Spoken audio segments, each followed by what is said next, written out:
ನಾಡಗೀತೆಗೆ ಗೌರವ ಸಲ್ಲಿಸಿದ ಎಲ್ಲರಿಗೂ ವಂದನೆಗಳು. KASSIA, NSIC, Indian oil, national SC/ST hub ಇವರ ಒಂದು ಸಹಯೋಗದಲ್ಲಿ ಸ್ಪೆಷಲ್ ವೆಂಡರ್ ಡೆವಲಪ್ಮೆಂಟ್ ಪ್ರೋಗ್ರಾಮ್ ನಡೀತಾ ಇದೆ. ಈ ಕಾರ್ಯಕ್ರಮಕ್ಕೆ ಬಂದಿರುವಂತಹ ಅತಿಥಿಗಳನ್ನು ಮತ್ತು ಎಲ್ಲರನ್ನು ಸ್ವಾಗತಿಸಬೇಕು ಅಂತ ನಮ್ಮ ಕಾಸಿಯಾದ ಅಧ್ಯಕ್ಷರಾದ ಶ್ರೀ KV ಅಸಫ್ನವರನ್ನು ಕೇಳ್ಕೊಂಡ ಇದ್ದೀನಿ.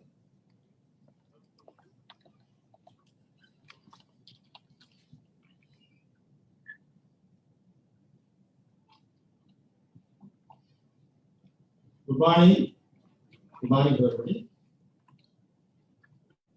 ಇವತ್ತಿನ ದಿವಸ ಕಾಶಿಯಾದಲ್ಲಿ ಈ COVID-19 ಇಂದ ಸುಮಾರು 1 ವರ್ಷಗಳ ಕಾಲ ಎಸ್ಪೆಷಲಿ ನಮ್ಮ MSMEಗಳು ಆಲ್ಮೋಸ್ಟ್ ಎಲ್ಲಾ ಬಿಸ್ನೆಸ್ಗಳು ಸಹ ಬಹಳ ಕಷ್ಟದಲ್ಲಿ ಸಿಗಾಕೊಂಡಿದ್ದು ಈಗಷ್ಟೇ ಒಂದು ಚೇತರಿಕೆಯನ್ನ ಕಾಣ್ತಾ ಇದ್ದಾವೆ. ಇವತ್ತು ಸಹ ನಮ್ಮಲ್ಲಿ ನಮ್ಮ MSMEಗಳು ಬಹಳಷ್ಟು ಕಷ್ಟಗಳನ್ನ ಅನುಭವಿಸ್ತಾ ಇರುವಂತದ್ದು ನಾವು ನೋಡ್ತಾ ಇದ್ದೀವಿ. ಇಂಥ ಒಂದು ಸಮಯದಲ್ಲಿ ನಾವು ಇದೇ ಹಾಲಲ್ಲಿ ಸಾಕಷ್ಟು ಒಂದು ವೆಂಡರ್ ಡೆವಲಪ್ಮೆಂಟ್ ಪ್ರೋಗ್ರಾಮ್ಗಳನ್ನ ನಾವು ಮಾಡ್ತಾ ಇದ್ದೀವಿ. ಅದರ ಜೊತೆಯಲ್ಲಿ ಇವತ್ತು NSIC, IOCL ಮತ್ತೆ ಕಾಶಿಯಾ ಮತ್ತೆ ನ್ಯಾಷನಲ್ SC/ST ಹಬ್ ಈ ಒಂದು ಜೊತೆಗೂಡಿ ನಮ್ಮ MSMEಗಳು ಒಂದಷ್ಟು ಒಳ್ಳೇದಾಗಲಿ ಅಂತ ಹೇಳಿ ಈ ಕಾರ್ಯಕ್ರಮವನ್ನು ನಾವು ಇವತ್ತು ಮಾಡ್ತಾ ಇದ್ದೀವಿ. ಈ ಕಾರ್ಯಕ್ರಮಕ್ಕೆ ನಮ್ಮನ್ನು ಸಾಕಷ್ಟು ಜನ ವೆಬಿನಾರ್ ಅಲ್ಲಿ ಇವತ್ತು ಇದನ್ನ ಕಾರ್ಯಕ್ರಮವನ್ನ ವ್ಯೂ ಮಾಡ್ತಿದ್ದಾರೆ, ಇದರ ಉಪಯೋಗವನ್ನ ಪಡ್ಕೋತಾ ಇದ್ದಾರೆ. ಇಂತಹ ಒಂದು ಕಾರ್ಯಕ್ರಮದಲ್ಲಿ ಇವತ್ತು ಮುಖ್ಯವಾಗಿ ನಮ್ಮ ಸ್ಟೇಜ್ ಮೇಲಿರುವಂತಹ ಶ್ರೀವತ್ಸನ್, ಜನರಲ್ ಮ್ಯಾನೇಜರ್ NSIC ಅವರಿಗೆ ನಾನು ನಮ್ಮ ಕಾಶಿಯ ಪರವಾಗಿ ಮತ್ತೆ ನಿಮ್ಮೆಲ್ಲರ ಪರವಾಗಿ ಒಂದು ಸ್ವಾಗತವನ್ನ ಬಯಸ್ತಾ ಇದ್ದೀನಿ. I welcome you Srivatsan. Shrimati Kokila madam ಇದ್ದಾರೆ, ಬ್ರಾಂಚ್ ಶೆಟ್. ಅವರು ನಮ್ಮಲ್ಲಿ ಬಹಳಷ್ಟು ಸುಮಾರು ವರ್ಷಗಳಿಂದ ಬಹಳಷ್ಟು ಕಾರ್ಯಕ್ರಮಗಳನ್ನು ನಮ್ಮಲ್ಲಿ ಮಾಡ್ತಾ ಇದ್ದೀವಿ. ಅವರು ನಮ್ಮ ಕಾಶಿಯ ಜೊತೆ ಅವರು ಕೈ ಜೋಡಿಸ್ತಿದ್ದಾರೆ.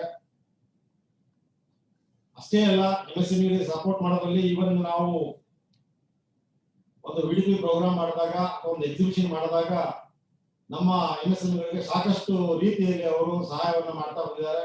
ಅವ್ರಿಗೂ ಸಹ ನಾನು ನನ್ನ ಕಾಶಿಯ ಪರವಾಗಿ ಮತ್ತೆ ನಿಮ್ಮೆಲ್ಲರ ಪರವಾಗಿ ಸ್ವಾಗತವನ್ನು ಮಾಡಿ I welcome you madam.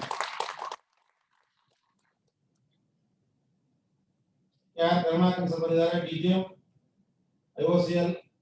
So ಅವ್ರಿಗೂ ಸಹ ನಾನು ನಮ್ಮ ಕಾಶಿಯ ಪರವಾಗಿ ಅವರಿಗೆ ಐ ವೆಲ್ಕಮ್ ಯು ಸರ್.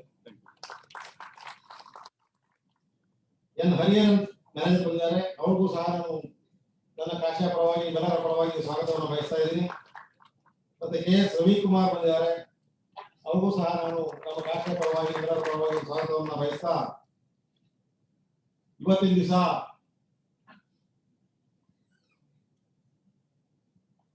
ಏನ್ ನಮ್ಮ IOCL ಇಂದ ಒಂದು ಕಾರ್ಯಕ್ರಮವನ್ನು ಮಾಡ್ತಾ ಇದ್ದಾರೆ. ಅವರಿಗೆ ಸಾಕಷ್ಟು MSMEಗಳ ಸಹಾಯ ಇವತ್ತು ಬೇಕಾಗಿದೆ. ಅದಲ್ಲದೆ ನಾನು ಉಲ್ಟಾ ಹೇಳಿದೆ ಅನ್ಸುತ್ತೆ, ಮೋಸ್ಟ್ಲಿ ನಮಗೆ 50 ಸಹಾಯ ಬೇಕಾಗಿದೆ. MSMEಗಳಿಗೆ 50 ದಿವಸ ನಮಗೆ ಅವರ ಸಹಾಯ ಬೇಕಾಗಿದೆ. ನಮ್ಮ ಒಂದು ಕಷ್ಟಗಳನ್ನ ಅರಿತು ನಮ್ಮ MSME ಮತ್ತೆ ನಮ್ಮ NSICಯ ನಮ್ಮ ಚೀಫ್ ಜನರಲ್ ರವಿಕುಮಾರ್ ಅವರು ಮೋಸ್ಟ್ಲಿ ಸ್ವಲ್ಪ ತಡವಾಗಿ ನಮ್ಮಲ್ಲಿ ಜಾಯ್ನ್ ಆಗ್ತಾ ಇದ್ದಾರೆ. ಶ್ರೀವತ್ಸನ ಆಗಲಿ, ನಮ್ಮ ಕೋಕಿಲಾ ಮೇಡಮ್ ಅವರಾಗಲಿ, ನಾವು ಕೇಳ್ಕೊಂಡಾಗ ಅವ್ರಿಗೆ ಕಾರ್ಯಕ್ರಮ ಮಾಡಿ ಒಪ್ಕೊಂಡು ಇಲ್ಲಿ ಬಂದು ಮಾಡ್ತಾ ಇದ್ದಾರೆ. ಈ ಒಂದು ಕಾರ್ಯಕ್ರಮದ ಬೆನಿಫಿಟ್ ಅನ್ನ ನಮ್ಮ ಎಲ್ಲ MSME ಸ್ನೇಹಿತರು ಪಡ್ಕೋಬೇಕು, ಇದರಲ್ಲಿ ಭಾಗಿಯಾಗಬೇಕು. ಇವತ್ತು ಪೂರ್ತಿ ದಿವಸ ಇಲ್ಲಿ ಇರ್ತಾರೆ, ಮತ್ತೆ ನಮ್ಮ ಟೆಕ್ನಿಕಲ್ ಸೆಷನ್ ಸಹ ಇಲ್ಲಿ ನಡೆಯಲಿದೆ. ಸೊ ಹಾಗಾಗಿ ಲೈವ್ ಅಲ್ಲಿರೋರು ನಾನು ಸಾಧ್ಯವಾದ್ರೆ ತಾವು ಇಲ್ಲಿ ಪರ್ಸನಲ್ ಆಗಿ ಬಂದು ಅಟೆಂಡ್ ಆದ್ರೆ ತುಂಬಾ ಒಳ್ಳೆಯದು ಅಂತ ಹೇಳ್ತಾ, ಈ ಒಂದು ಬೆನಿಫಿಟ್ ಅನ್ನ ಎಲ್ಲ ನಮ್ಮ MSMEಗಳು ಪಡ್ಕೋಬೇಕು ಅಂತ ಮತ್ತೊಮ್ಮೆ ನಾನು ಹೇಳ್ತಾ ನನ್ನ ಈ ಸ್ವಾಗತ ಭಾಷಣವನ್ನು ಮುಗಿಸ್ತಾ ಇದ್ದೀನಿ. Thank you.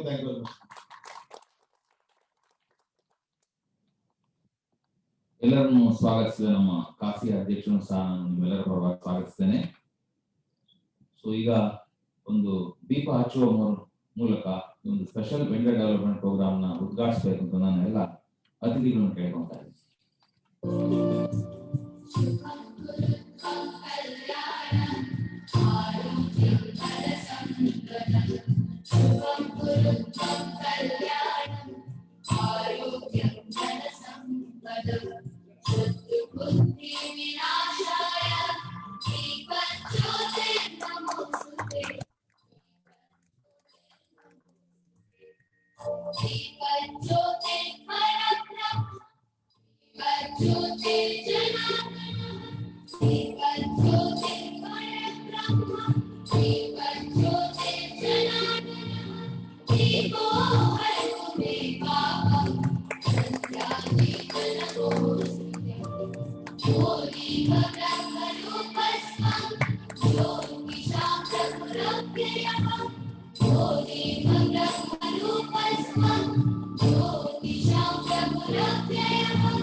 ಜ್ಯೋತಿ ಬೆಳಗಿಸಿ ಕಾರ್ಯಕ್ರಮವನ್ನು ಉದ್ಘಾಟಿಸಿದ ಎಲ್ಲರಿಗೂ ವಂದನೆಗಳು.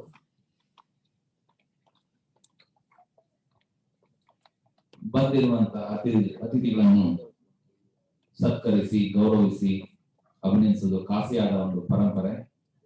ಮೈ request our president to kindly felicitate Shri Srivatsan, general manager NSIC. ಕಾಸಿಯಾದ ಅಧ್ಯಕ್ಷರು Shri Srivatsan, general manager NSC ಅವರನ್ನು ಗೌರವಿಸಬೇಕು ಅಂತ ನಾನು ಕೇಳುತ್ತೇನೆ.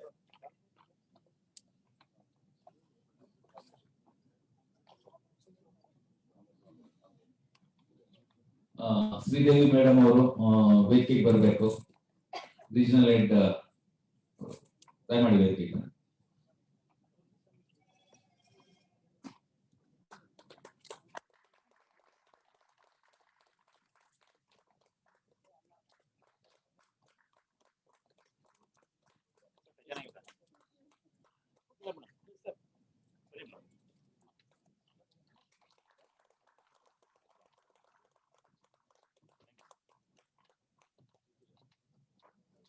ಹಾಗೆ ಒಂದು ಕಾರ್ಯಕ್ರಮ ಯಶಸ್ವಿಯಾಗಿ ನೆರವೇರಲು Shrimati A Kokila, branch head NSHO Bangalore, ಇವರಿಗೂ ಸಹ ನಮ್ಮ ಕಾಸಿಯಾದ ಅಧ್ಯಕ್ಷರು ಗೌರವಿಸಿ ಅಭಿನಂದಿಸಬೇಕು ಅಂತ ಕೇಳ್ತಾರೆ.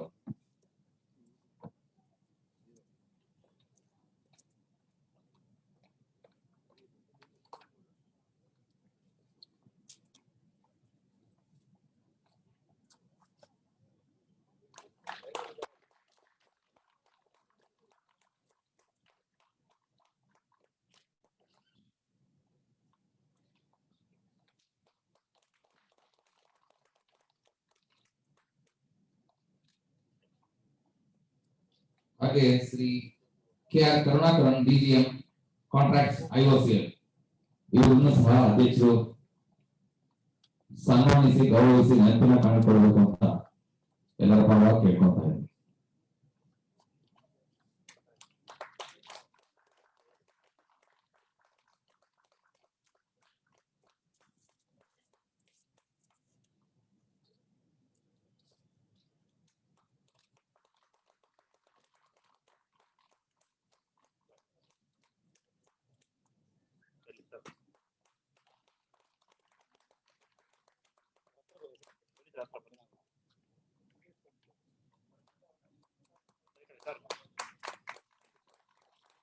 ಹಾಗೆ Shri N Hariharan manager contracts IOCL ಇವ್ರನ್ನು ಸಹ ಗೌರವಿಸಿ ಸನ್ಮಾನಿಸಬೇಕು ಅಂತ ನಾನು ಕಾಸಿಯಾದ ಅಧ್ಯಕ್ಷರನ್ನ ಕೇಳ್ಬೋದು.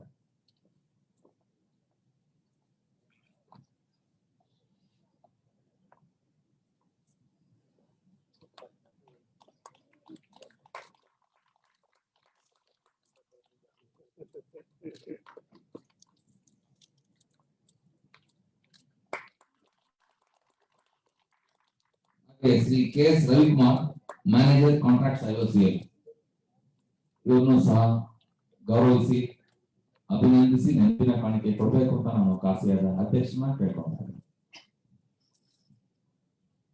ಇವರೆಲ್ಲರ ಒಂದು ಪ್ರಯತ್ನದಿಂದ ಈ ಕಾರ್ಯಕ್ರಮ ಮೂಡಿ ಬರ್ತಾ ಇದೆ. ಹಾಗಾಗಿ ಇವರಿಗೆ ಜೋರ ಚಪ್ಪಾಳೆ ಬರಲಿ.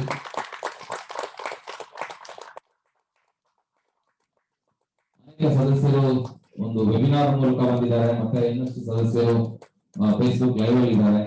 ಈ ಕೋವಿಡ್ ಸಮಸ್ಯೆಯಿಂದ ಇಲ್ಲಿ ಬರೋದಕ್ಕೆ ಕೆಲವರು ಆಗಿಲ್ಲ, ಆದರೂ ಸಹ ಅವರು ಅಲ್ಲಿಂದ ಒಂದು ಸದುಪಯೋಗ ಪಡ್ಕೊಂತಾ ಇದ್ದಾರೆ ಅಂತ ಹೇಳ್ತೀನಿ. ಗೌರವ ಸ್ವೀಕರಿಸಿದ ಎಲ್ಲರಿಗೂ ವಂದನೆಗಳು. ಮೈ ರಿಕ್ವೆಸ್ಟ್ ಸೊ ಹಾಗೆ ನಮ್ಮ ಅಧ್ಯಕ್ಷರು ಶ್ರೀದೇವಿ ಮೇಡಮ್ ಅವರನ್ನು ಸಹ ಗೌರವಿಸಬೇಕು ಅಂತ ನಾನು ಕೇಳ್ಕೊಂತೀನಿ.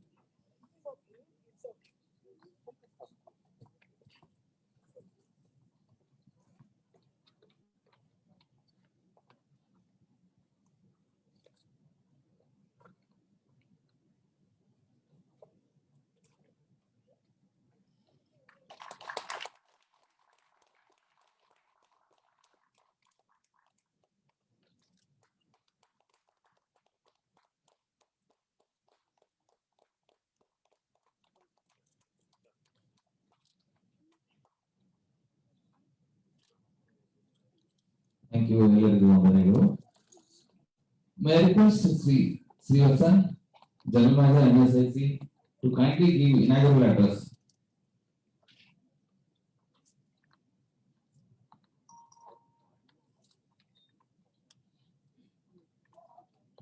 Thank you, sir. Good morning, one and all.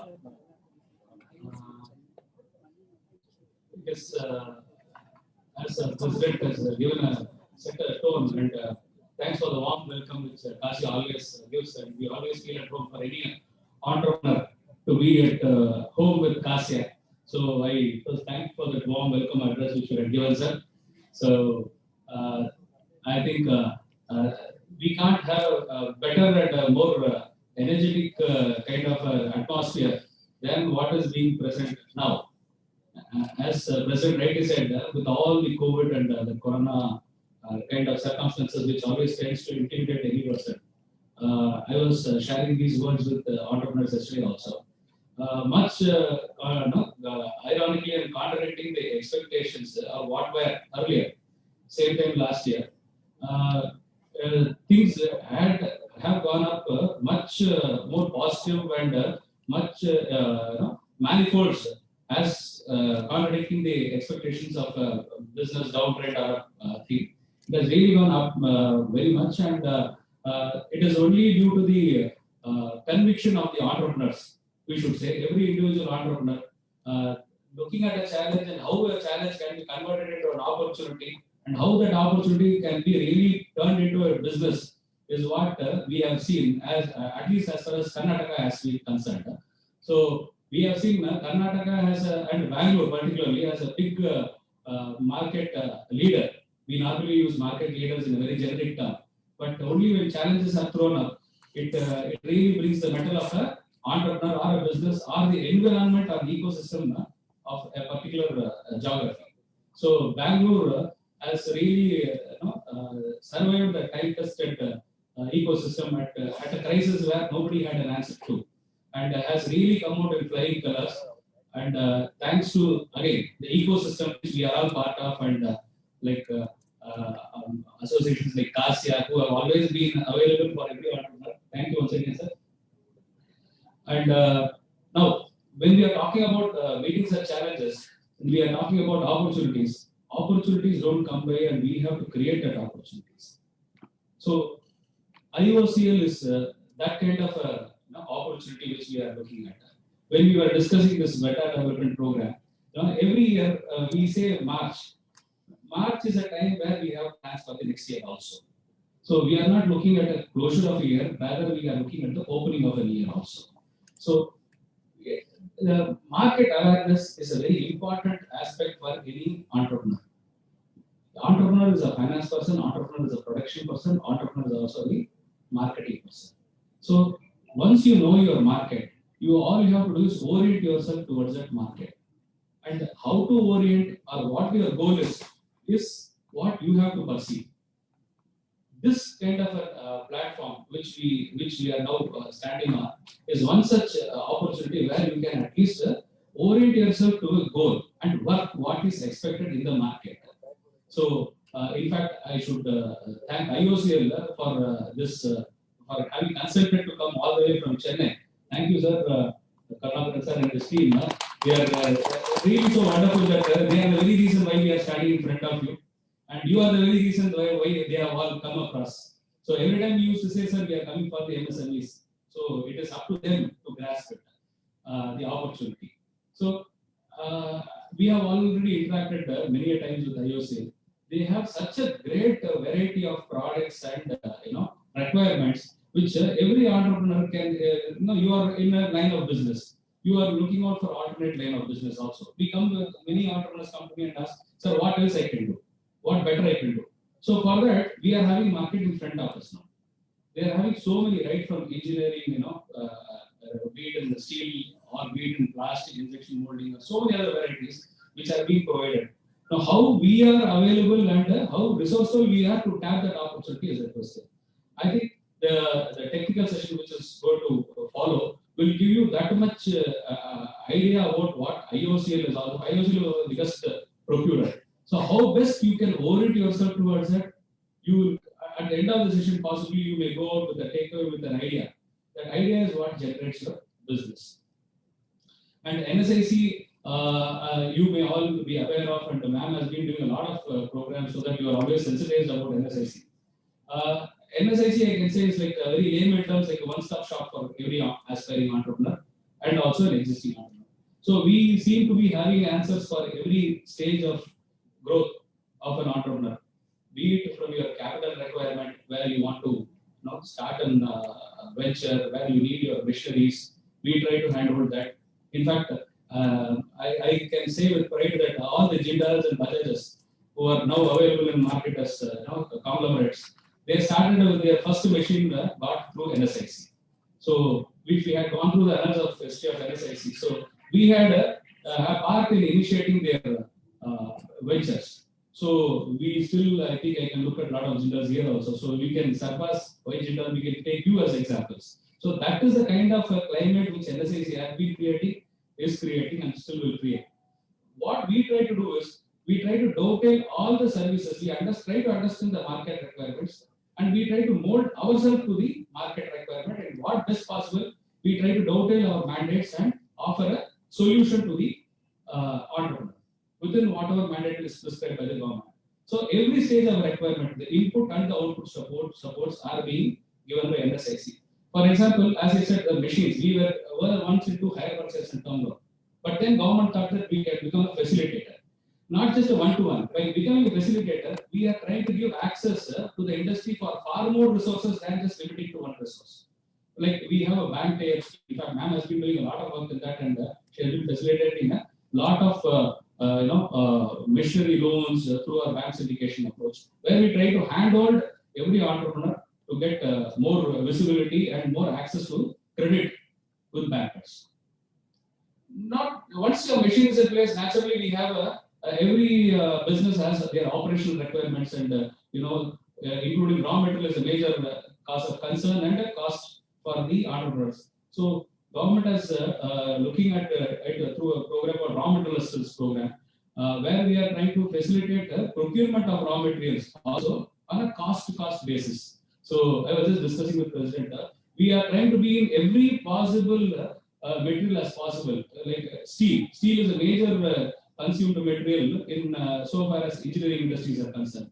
We try to source that and give it on a cost basis to the MSCs. So not only we were earlier limited to the public sectors and the government players in the market, but we thought we should think out of the box, and we started looking at even private players to customize the requirements of the entrepreneurs. See, nowadays price is decided by the market. It's like what price market consumes is what we can do, and it is not like what price you sell the market will consume. So the price is important. How you can come to a we are talking about re-engineering and reverse engineering. Pricing is also a similar kind of an activity where you can see how you can reduce your cost and meet the market expectations. There was a very successful entrepreneur who said that he's sharing his profit with his customer. What profits we used to support him for vendor. But the reason why he said that he was choosing us as a raw material source was that we are able to give him better prices and discount benefits. So he was sharing those discounts to his customer and tried to be more cost effective. So these are the opportunities which people used to take out of NSIC. In fact, we are also offering some credit period also for sourcing materials. So that is a very big kind of a flagship service which we are offering. Apart from raw materials, of course, our registration is there, which it gives you, it is a best possible endorsement for any entrepreneur to project themselves to any government department. I wouldn't call it as a registration or anything. It is more as a marketing tool, which NSIC tries to endow you with, which ma'am would be briefing your technical thing. So these are broad commercial things which we are trying to offer. Now we have come out with more and more verticals. We are trying to support for exporters. We have had an MOU with the Dun & Bradstreet. For every entrepreneur exporter, they need a buyer's data and verification, which is a very important aspect. So we are trying to give some subsidy in that, some discount in the products, which Dun & Bradstreet is doing, so that the entrepreneurs can use that as an opportunity. They can have download data up to 400 to 800 buyers. There are some 170 countries buyers information available. So any entrepreneur who wants to venture and wants to verify some buyers can use this data for establishing their business abroad. So that kind of information is available. It's just that we have to be aware of it and go and take it. Like we are coming up with a machine vertical, which we have already come. We try to source machinery, not only raw material. We have started into the machinery segment also, so that entrepreneurs can get quality inputs at competitive rates. So machinery is a very important thing. It's a high value capital item. So we try to intervene there also, so that they get a cost of economics of purchase for the entrepreneurs. So these are very broad kind of support which we have been giving, and of course you will be aware. Just being aware is not enough. We should be conscious of the availability of a product, and it should you should be reminded of availing that service when you require it. We all know we get. For example, even we go to a hotel, we know we get this. But what is special in that, and whether we can approach the right resource is what is more important. For that, how many ever we make an effort, there is no limitation to it. So, broadly speaking, these are the highlights for NSIC, and of course, ma'am again will be keeping on hammering you with all of these things, so that she keeps edging you away. So, even generically also at NSIC, we are more than happy to welcome you at any point of time, and we will keep interacting with you always. And thanks once again to IOCL for having consulted all along and been available for Bangalore. Even during this challenging, Karnataka sir was very much concerned. So we said that not to worry, we'll be taking care, and in fact, naturally also. But I should really applaud the way in which they responded. Though it was just a slight mention, they never once hesitated. They said, we are coming for the industry, for a common good, we are always available. So is CASIA, and so we are really thankful for this. It's more up to you now to avail of it. Thank you so much. NSSC is always in the forefront in upliftment of MSMEs and supporting them in all ways. So we thank Srivasan sir, General Manager and NSSC once again. So I request Srimati A. Kukla, Branch Head NSS to Bangalore. She is an authority on SC/ST schemes, so I request you to kindly present her scheme.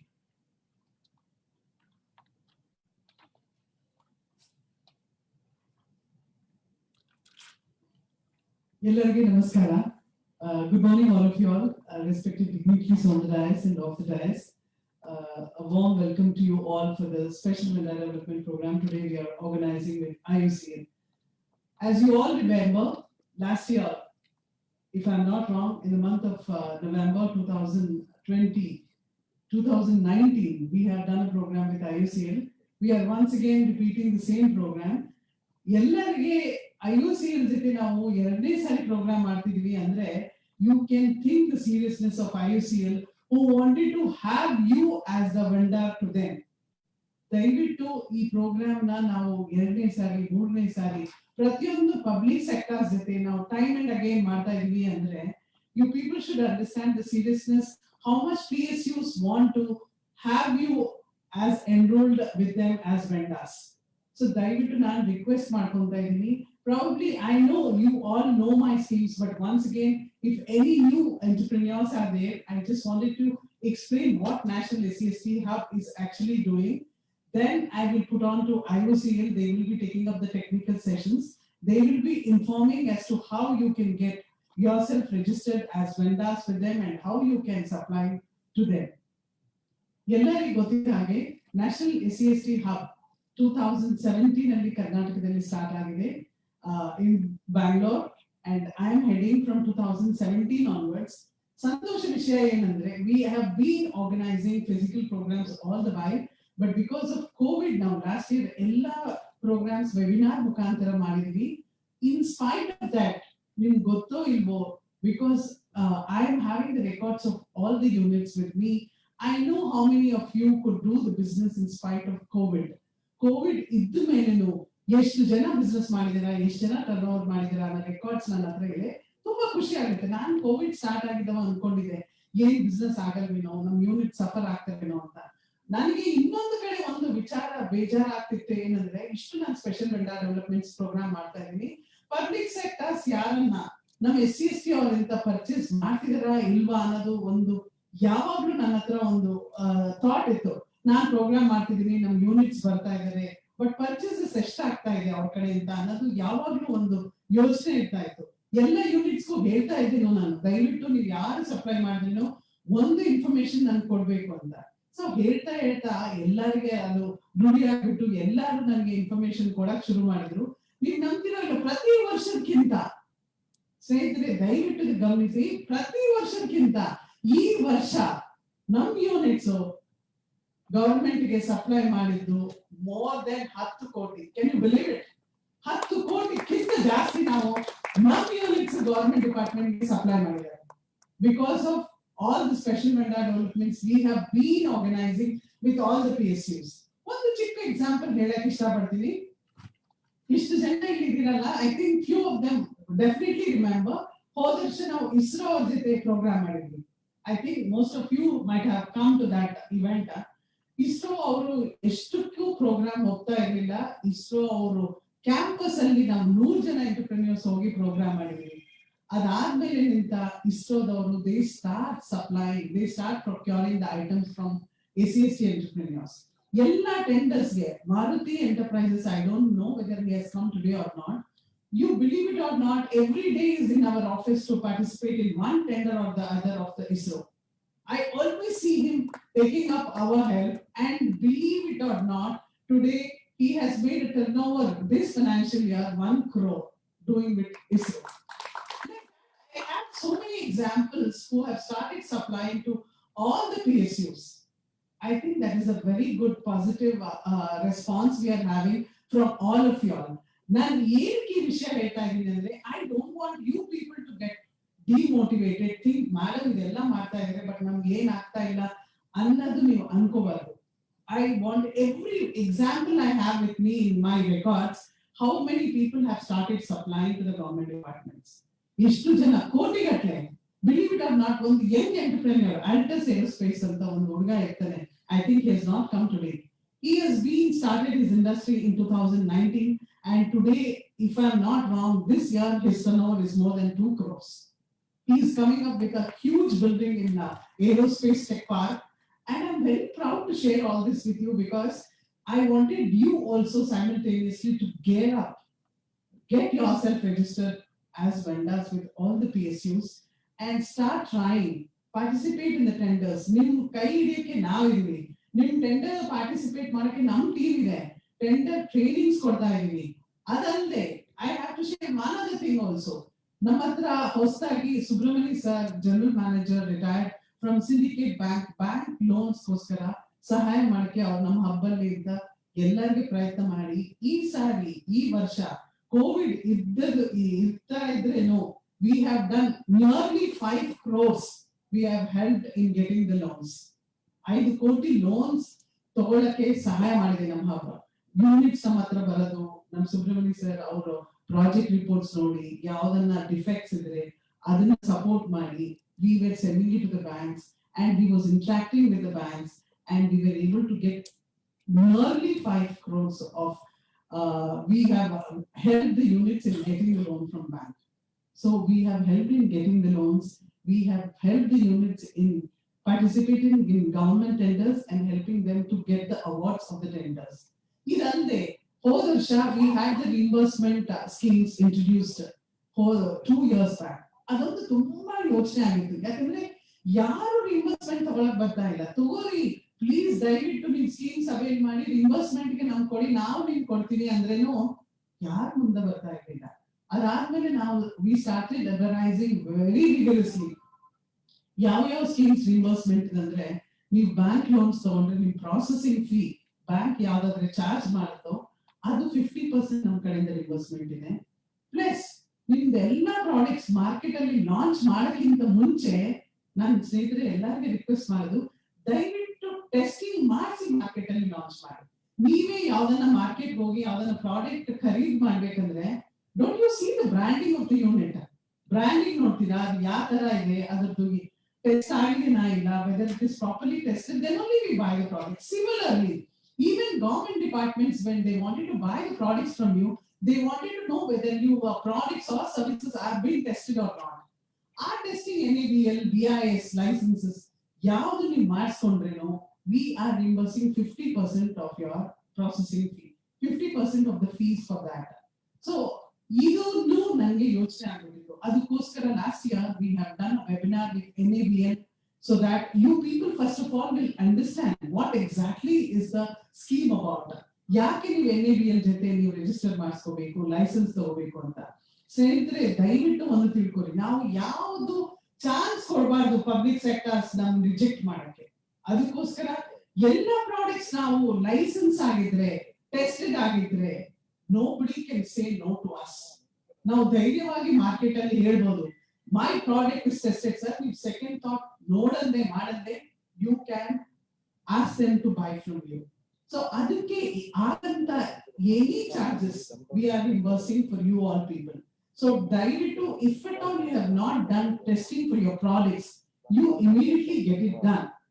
Even food products ಆಗಲಿ, engineering ಆಗಲಿ, electronics ಆಗಲಿ, ಎಲ್ಲಾನು products ನಾವು launch ಮಾಡಕ್ಕಿಂತ ಮುಂಚೆ ನಾವು testing ಮಾಡಿಸಿ ಆ testing report ನಮ್ಮ ಹತ್ರ ಇಟ್ಕೊಂಡ್ಬಿಟ್ರೆ nobody can say no to our products. So ಅದಕ್ಕೆ ಬೇಕಾಗಿದ್ದಂಥದ್ದು ನಾವು ಲಾಸ್ಟ್ ಇಯರ್ ವೆಬಿನಾರ್ ಮಾಡಿದ್ಮೇಲೆ I started getting a good response. ಅವಾಗ ನನಗೆ ಅನಿಸ್ತು ಮೇ ಬಿ ನಮ್ಮ ಯೂನಿಟ್ಸ್ಗೆ ಇದು ಗೊತ್ತಿಲ್ಲ ಅನ್ಸುತ್ತೆ, why I have to get the testing done ಅಂತ. Then I started vigorously, we were doing the webinars and all this, then people start responding on that. They started getting the report testing done with all NABL and BIS. So we could able to give the reimbursement under that scheme also the last year. And even in bank loan processing fee reimbursement, very good reimbursements this year, because nearly 50 crores we have given the sanction. I mean, we have helped the units in getting the sanctions from that. All those units have claimed to us for reimbursement. So ಇದು ಎರಡು reimbursement ಆಯ್ತು.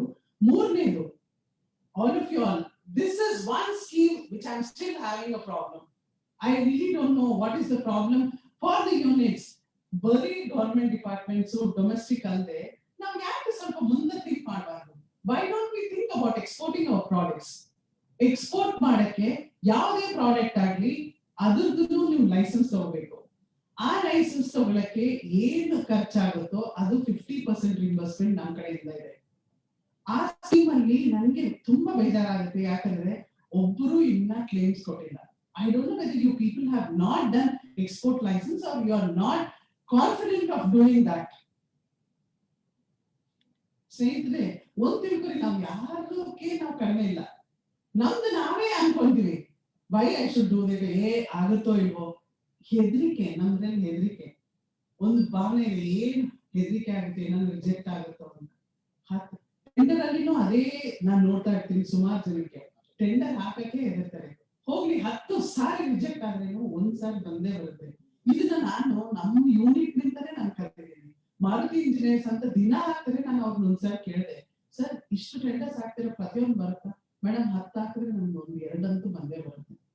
ನನ್ಗೆ ಅವಾಗ ಅನಿಸ್ತು, ಪ್ರಯತ್ನ ಮಾಡಿದ್ರೆ ಯಾಕಾಗಲ್ಲ, ನಾವು will be definitely be successful if we really try and do our best. So government ನಾವು ಡೊಮೆಸ್ಟಿಕ್ ಅಲ್ಲಿ ಮಾರಾಟ ಮಾಡಕ್ಕೆ ಲೈಸೆನ್ಸ್ NABL BIS ನಿಂದ ತಗೊಂಡ್ರೆ ಅದಕ್ಕೂ 50% ಇದೆ. ಎಕ್ಸ್ಪೋರ್ಟ್ ಮಾಡಕ್ಕೆ whatever the licence you take, for that also we are giving 50% reimbursement. ನಾನು next year I am really telling you, ಎಕ್ಸ್ಪೋರ್ಟ್ಗೆ ನನಗೆ ರಿಇಂಬರ್ಸ್ಮೆಂಟ್ ನಿಮ್ ಕಡೆಯಿಂದ ಬರಲೇಬೇಕು. ಅದಕ್ಕೋಸ್ಕರ ಪ್ರಾಬಬ್ಲಿ ನಮ್ಮಲ್ಲಿ ಸುಮಾರು ಜನ ಹ್ಯಾಂಡಿಕ್ರಾಫ್ಟ್ಸ್ ಅಲ್ಲಿನೂ ಇದ್ದಾರೆ. ನಮ್ಮ ಹತ್ರ ಇವತ್ತು ಹ್ಯಾಂಡಿಕ್ರಾಫ್ಟ್ಸ್ ಮೇಡಮ್ ಬಂದಿದ್ದಾರೆ, ಅವರು ಎಕ್ಸ್ಪೋರ್ಟ್ ಫಾರ್ ಹ್ಯಾಂಡಿಕ್ರಾಫ್ಟ್ಸ್. ಅವರು ಆ ಲೈಸೆನ್ಸ್ ತಗೊಳ್ಳಲ್ಲ, ಬಟ್ ಎಕ್ಸಿಬಿಷನ್ ಮಾಡಿದವಾಗ ಅರ್ಧಕ್ಕರ್ಧ ಜನ ಹ್ಯಾಂಡಿಕ್ರಾಫ್ಟ್ಸ್ ಅಂತ ಬರ್ತಾರೆ. ಎಕ್ಸಿಬಿಷನ್ಸ್ ನಾವು ಎಲ್ಲಿ ಎಕ್ಸಿಬಿಷನ್ಸ್ ಮಾಡಿ ನಮ್ಮ ಜನಾಂಗ ಆ ಎಕ್ಸಿಬಿಷನ್ ಅಲ್ಲಿ ಸ್ಟಾಲ್ ಅಲ್ಲಿ ಇದ್ದೇ ಇರ್ತಾರೆ, ಬಟ್ ಯಾಕೆ ಲೈಸೆನ್ಸ್ ತಗೊಳ್ಳಲ್ಲ ಅಂತ ನಂಗೆ ಗೊತ್ತಾಗ್ತಿಲ್ಲ. ಸೊ ದಯವಿಟ್ಟು ನಾನು ರಿಕ್ವೆಸ್ಟ್ ಮಾಡ್ಕೊಂತೀನಿ, ಅಫ್ಕೋರ್ಸ್ ಕೆಲವು ನಮ್ಮ ಡಿಫೆಕ್ಟ್ಸ್, ನಮ್ಮ ಪ್ರಾಬ್ಲಮ್ಸ್ ಇರ್ತವೆ ನಮ್ಮ ಥಾಟ್ ಪ್ರಾಸೆಸ್ ಅಲ್ಲಿ. ನಾವು ನಾನು ಶ್ರೀದೇವಿ ಮೇಡಮ್ ಅದೇ ಒಂದ್ಸರಿ ಕೇಳಿದೆ, ಯಾಕೆ ಎಕ್ಸ್ಪೋರ್ಟ್ ಪ್ರಮೋಷನ್ ಕೌನ್ಸಿಲ್ ಇಂದ ನಮ್ಮ ಜನಾಂಗ ಲೈಸೆನ್ಸ್ ತಗೊಳಕ್ ಆಗ್ತಾ ಇಲ್ಲ ಅಂತ. ಅವಾಗ ಅವ್ರು ಹೇಳಿದ್ರು, ಅವ್ರಿಗೆ ಇನ್ನ ಒಂದ್ ಸ್ವಲ್ಪ ಟ್ರೈನಿಂಗ್ಸ್ ಬೇಕಾಗುತ್ತೆ, ಯಾಕಂದ್ರೆ ಎಕ್ಸ್ಪೋರ್ಟ್ ಲೈಸೆನ್ಸ್ ಕೊಡಕ್ಕೆ ಕಲರ್ ಕಾಂಬಿನೇಷನ್ಸ್ ಇಂಪಾರ್ಟೆಂಟ್ ಆಗುತ್ತೆ. ಹ್ಯಾಂಡಿಕ್ರಾಫ್ಟ್ಸ್ ಅಲ್ಲಿ ನಾನು ಹೇಳ್ತಾ ಇದ್ದೀನಿ, ಸಪೋಸ್ ಹ್ಯಾಂಡಿಕ್ರಾಫ್ಟ್ಸ್ ಅಲ್ಲಿ ಯಾರು ಇದ್ರೆ ಆ ಕಲರ್, ನಮ್ ದೇಶದಲ್ಲಿ ಕಲರ್ ಕಾಂಬಿನೇಷನ್ಸ್ ಬೇರೆ, ಬೇರೆ ದೇಶಕ್ಕೆ ಕಳಿಸ್ಬೇಕಂದ್ರೆ ಆ ಕಲರ್ ಕಾಂಬಿನೇಷನ್ಸ್, ಆ ನಾಲೆಡ್ಜ್ ನಮ್ಗೆ ಇಲ್ಲ ಅಂತ ಅವ್ರು ಹೇಳ್ತಾ ಇದ್ರು.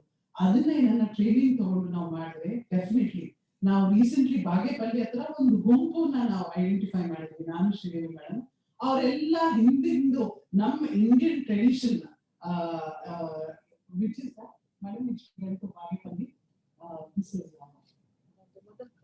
leather crafts. ಅವರು ಆಟ ಆಡ್ತಾರಲ್ವಾ ಸ್ಕ್ರೀನ್ ಮೇಲೆಲ್ಲ ತೋರಿಸೋದು, ಅವ್ರ ಹತ್ರ ಹೋಗಿದ್ದವಾಗ ತುಂಬಾ ಬೇಜಾರಾಗಿದೆ ಏನಂದ್ರೆ 100 ಜನ ಇದ್ದಾರೆ, ಅವರು ವಂಡರ್ಫುಲ್ ಆಗಿ ಅವ್ರದ್ದು ಆರ್ಟ್ ಎಲ್ಲ ತುಂಬಾ ಚೆನ್ನಾಗಿದೆ.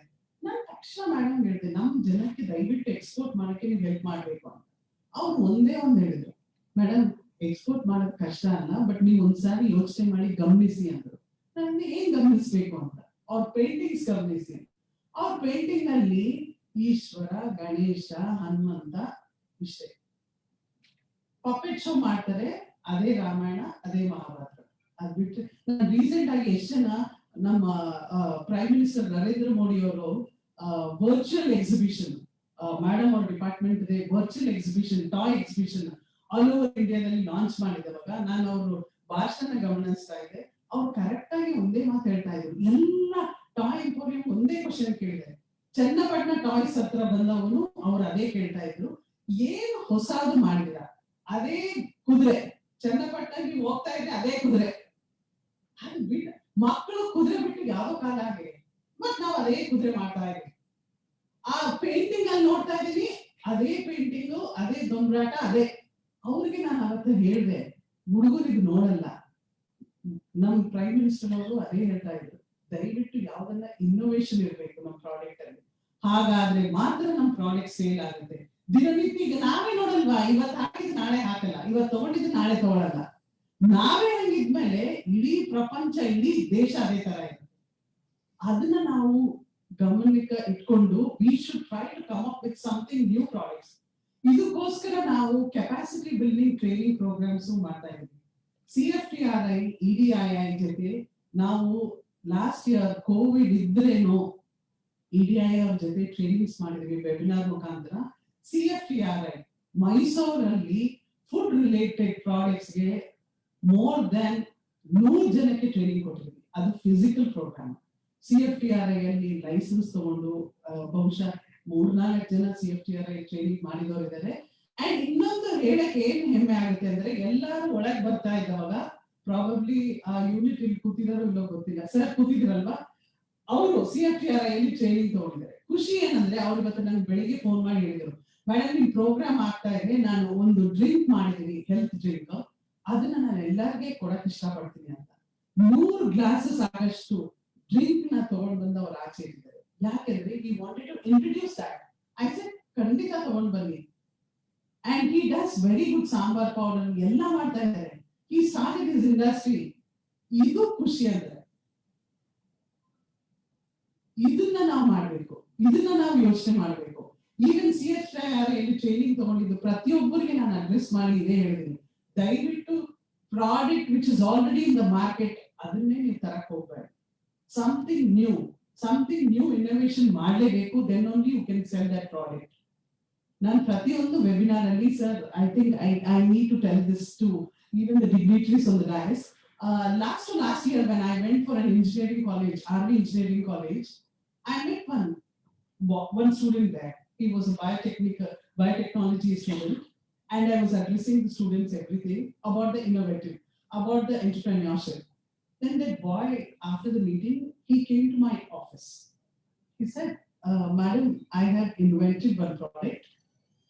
And believe me, when anybody says that, I don't give much interest unless if I find it very interesting. Because people come to our office every time asking for the loan. When I ask them what exactly they want the loan, they don't know what is the product. I'm still thinking. Or the same old garment, same old tailoring shop, they come up with the same thing, but nothing innovative. So I was ignorant. Then he said, Madam, I'm coming up with a flower business. I said, then I just took a look at the boy. I said, flower business? What exactly the help you want from me? Flower business? What exactly is this business? That's what I learned a lesson, that I should not ignore even one person who's coming and sitting in front of me. Then he said, Madam, I have done one innovation in RV Engineering College. I'm a student. I have done innovation in a flower. I said, what innovation I've done with a flower? Then he said, my flower is forever. I said, what? Flower forever? Then how is that? You mean to say your flower will never get dried up? He said, yes, ma'am, that's what I'm exactly trying to say. I just laughed. I said, I don't think this is possible. He said, ma'am, I have done it. I said, I don't believe till you show me. Then next day again he came very beautifully packed in one small transparent box. He gave me a rose. He said, madam, this is the innovation. I said, this you might have bought it now. Maybe this is why this is very fresh. He said, madam, keep it on your table. I will come and see you after 3 months or 4 months. I said, yes. I don't believe it till I really see it. Then I kept it very casually. I kept it on my table. I have really not looked into very seriously. After 3 months, again the child came to my office. He said, madam, did you see the flower? Then I looked at the flower. The flower is still fresh. I was so happy for the child. I said, so good. How did you do this? Madam, this is the innovation I have done when I was studying in the college. I said, too good. Now what is your next step? Then he said, this flowers, I'm going to start a business, because every hotel, everywhere, people buy flowers every day. But this thing will help, because if the hotel can buy the flowers for once, they can keep for their whole of their life. They don't have to spend much.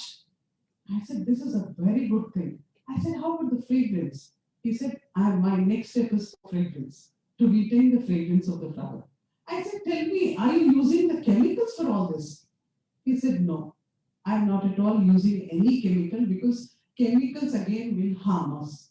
It will pollute our atmosphere. I said, then what are you using to keep the flower fresh? He said, I'm using the kitchen items. And I couldn't ask what exactly it is. because that is his trade secret. And believe me, this child belonged to SC and he got 15 lakhs award from the Karnataka state. And every platform I try to tell this story because I feel proud about it. That is the innovation. And he must be starting his business very soon and he will be exporting the flowers from India. This is what I wanted all of you on. Whatever the business you do, have confidence in yourself, do something different. Then only we can achieve what we want in life. So this is what one small example I felt like sharing with you. So that's what I'm saying. Coming back to the schemes. So the reimbursement schemes I have told you what all we have.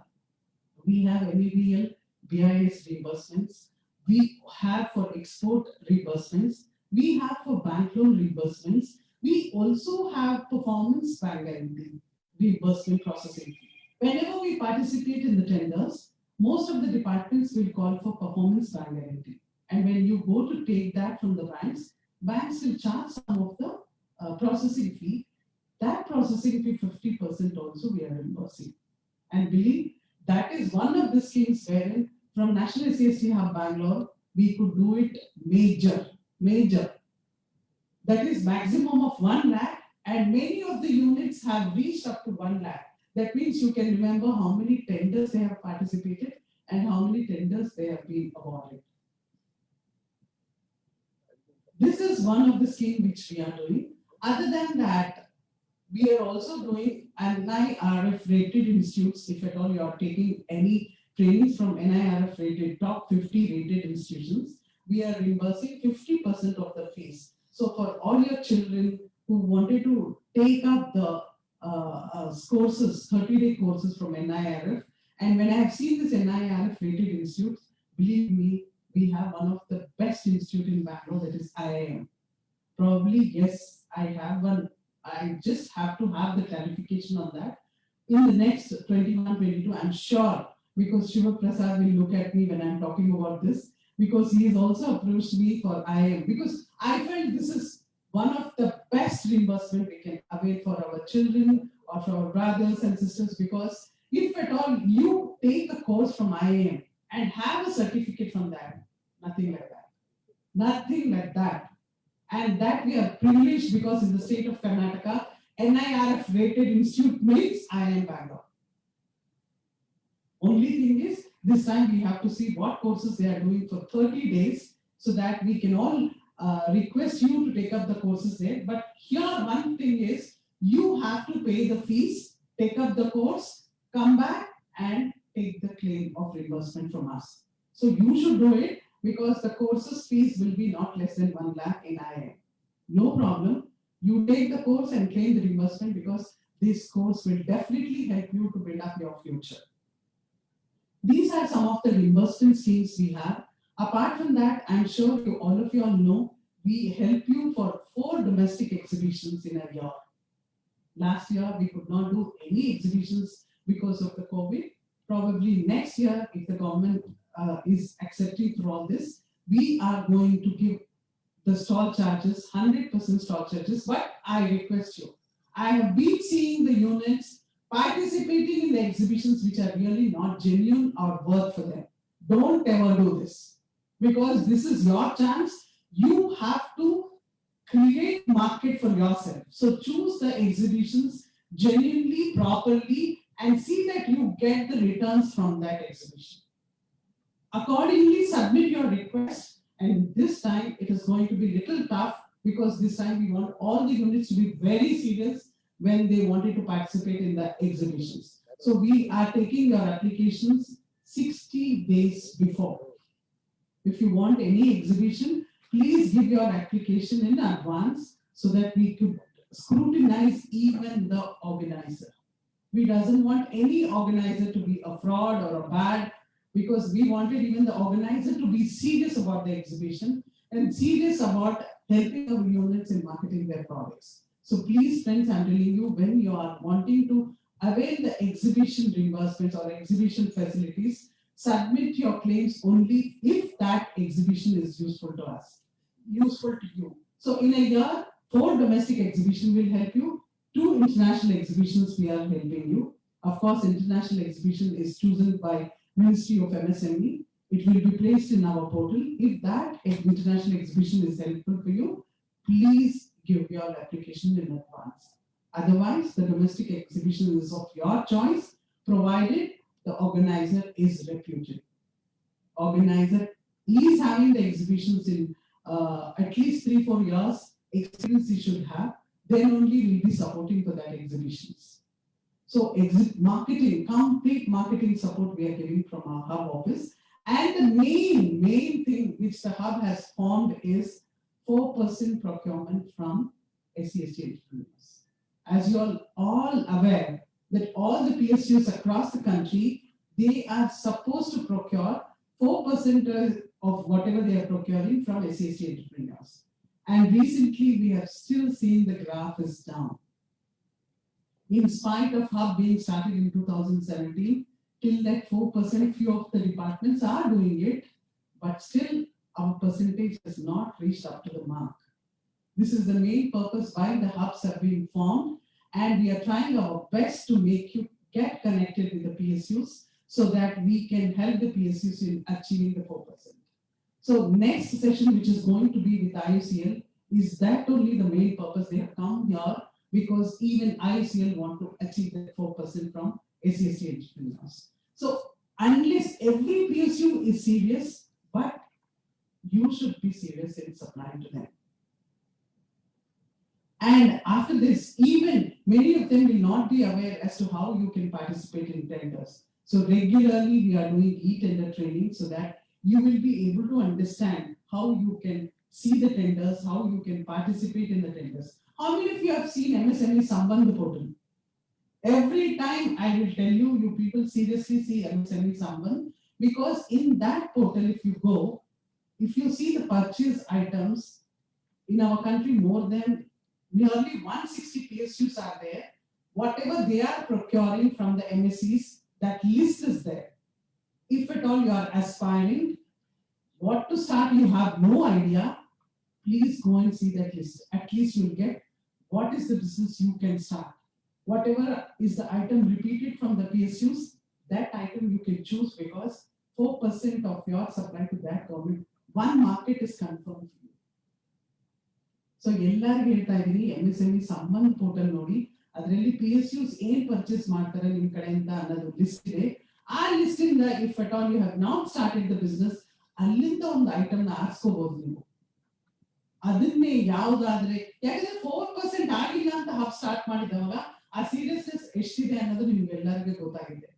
So ಅದಕ್ಕೋಸ್ಕರ ಆ portal ಇಂದ ಆ items ನ ನೀವು ತಗೊಂಡ್ರೆ definitely you have a good market for that. 4% procurement is very serious now. I request you all, gear up, start participating in the tenders. I think with this, I give up the stage for IUCL because they are going to present, they are here to give the presentation on the procedures, policies, everything about the procurements. I request one and all of you all, ellaru dayaviಟ್ಟು ನಿಮ್ಗೆ ಎಲ್ಲರಿಗೂ ಒಂದು scribbling pad pen ಎಲ್ಲ ಕೊಟ್ಟಿದ್ದೀವಿ. Procedure ನ ಕೇಳ್ಕೊಂಡು ಬರ್ಕೊಂಡು what is that they are trying to procure from you ಅನ್ನೋದನ್ನ serious ಆಗಿ ತಿಳ್ಕೊಂಡು I request you all to take up that. Thank you so much. Thank you sir. Thank you, Kokla madam, for your presentation. So before the presentation from IOCL, I will propose vote of supplying so that all the dignitaries can sit in the front and they can see the presentation. So it's my pleasure to propose vote of thanks on behalf of CASIA, Indian Oil, National SC/ST and NSIC. So I thank Srivatsan, General Manager NSIC, for inaugurating this program. On behalf of our President and all the participating association, I thank you, sir. Thank you very much. I thank Srimati A. Kokla, Branch Head, NSS2 Bangalore, for a presentation on SC/ST scheme. On behalf of CASIA and all the associated association, thank you, madam. I thank Sri K.R. Karunakaran, DGM Contracts, who is going to give the presentation on behalf of CASIA and all other association. I thank you, sir. I thank Sri N. Ariyaran, Manager, Contracts IOCL. Thank you, sir. I thank Sri K. S. Ravikumar, Manager, Contract IOCL. Thank you, sir. I thank Sri Devi Madam from Handicrafts Department. Thank you, madam, for blessing this occasion. So I request all the dignitaries to kindly, I thank all the participating persons. Please participate in this and we can have lunch later. So I request all the dignitaries to kindly take the seat in the front and we can watch the presentation.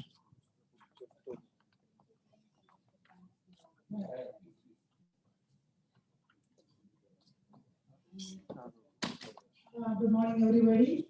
Actually, this is a pleasant surprise for me. As an audience, I came and all of you give such an honor for me. So I'd like to just thank to all of you. First of all, I'd like to thank the president of CASIA, Mr. Arsapanji. Just 2 minutes only I spoke to him, but the enthusiasm he shown for the artisans and the Chennapatna toys and all, I hope in future export promotion comes for handicrafts, join with CASIA and do some programs. And before that, I introduce myself. I am the regional head of export promotion comes for handicrafts. Our head office is in Delhi. I am from the Bangalore office, southern region. Next, I would like to thank Kokalaji.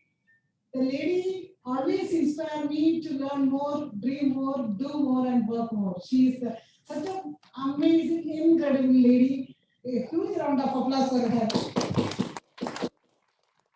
And Mr. Shiva Sanjeev, one webinar, I invited him as a speaker, but today I got a chance to meet him personally. I'd like to thank Shiva Sanjeev from NSIC and our General Secretary, Mr. Jagdish. Such a good presentation and such a good words for all of you. Thank you so much. And last but not least, I'd like to thank this dignitary from Mr. Karnakaran from Indian Oil Corporation from Chennai and all the other colleagues, manager and I don't remember the name. So on behalf of me, warm greetings and thank you for all of you. Thank you so much. I would like to have one awareness program for you people. I don't know how many people are dealing in handicrafts here, but we have a lot of programs. We are doing a lot of awareness programs in the entire southern region and design intervention, technical training, lot of subsidies, everything we have. I hope in near future we will have one session with the CASIA. Thank you so much. Thank you. Stay blessed, stay safe. Thank you, madam. I also thank our BDP panel chair and joint secretary Jay Kumar for organizing this event along with our officer. Thank you. We can sit and have a present.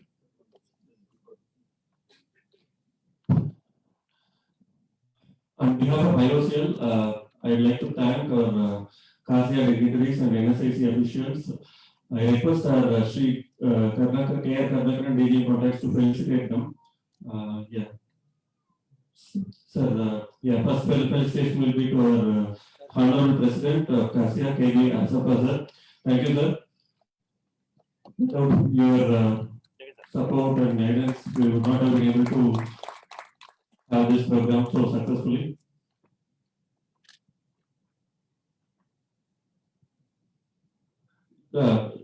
Next, I'd like to request Karnakaran sir to felicitate Honorable General Secretary of CASIA, Sri N.R. Jagdish. Thank you, sir. Thank you. Thanks for conducting the program in a structured manner. Thank you. Thank you.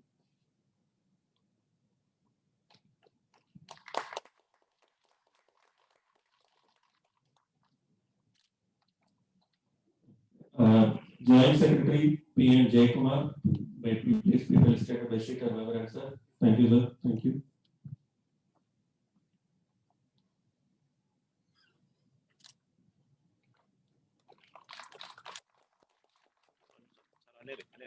I request Karnakaran sir to felicitate Srivatsan sir, GM NSIC, who has been the pillar behind this successful conduct of this program. Thank you, sir.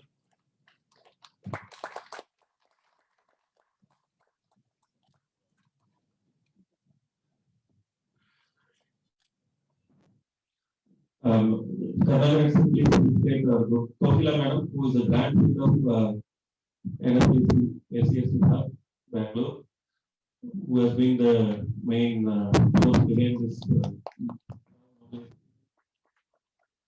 Thank you, madam. Yeah, I would like to request the state Sridevi madam, Export Promotion Council Handicrafts.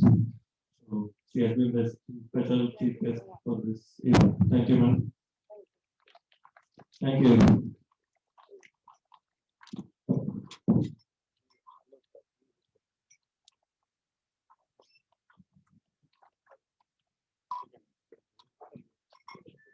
I'd like to request our Karnataka sir, DG Cortex to start the presentation from IOCL. The dignitaries can take the seat in front of the dais. Thank you. Thank you.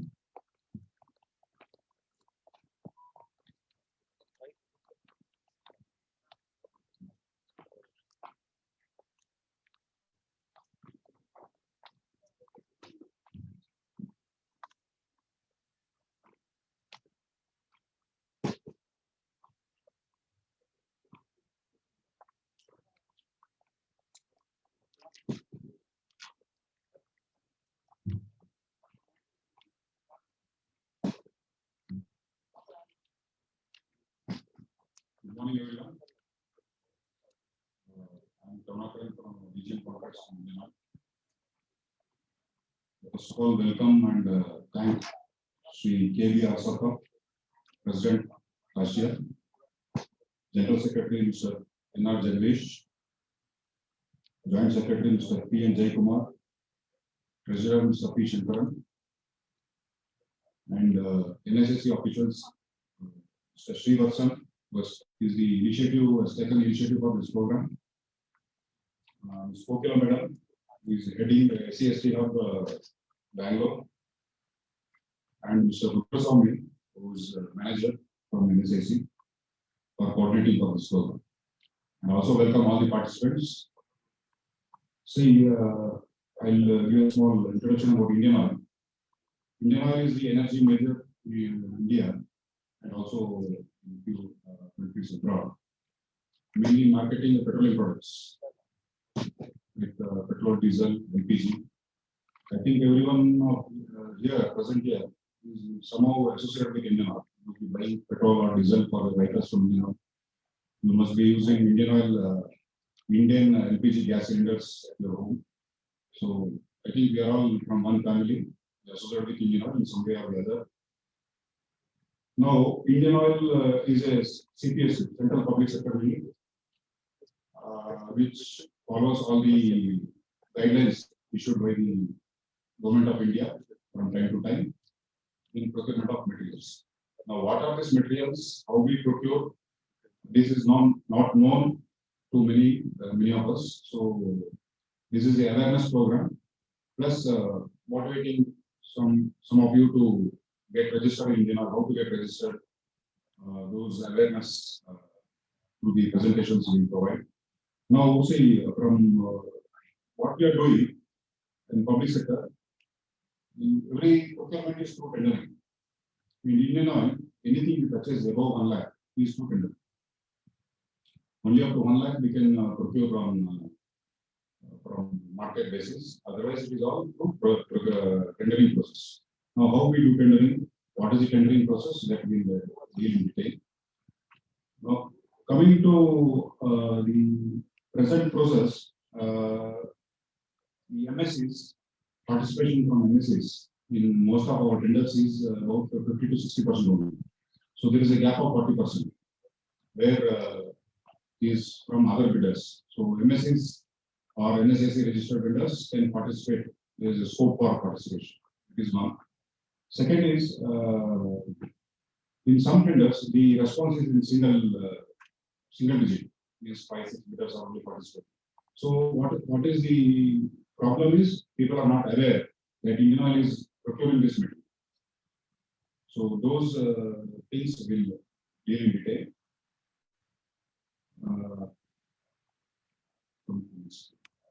So I'll introduce about our company. Okay, one is older.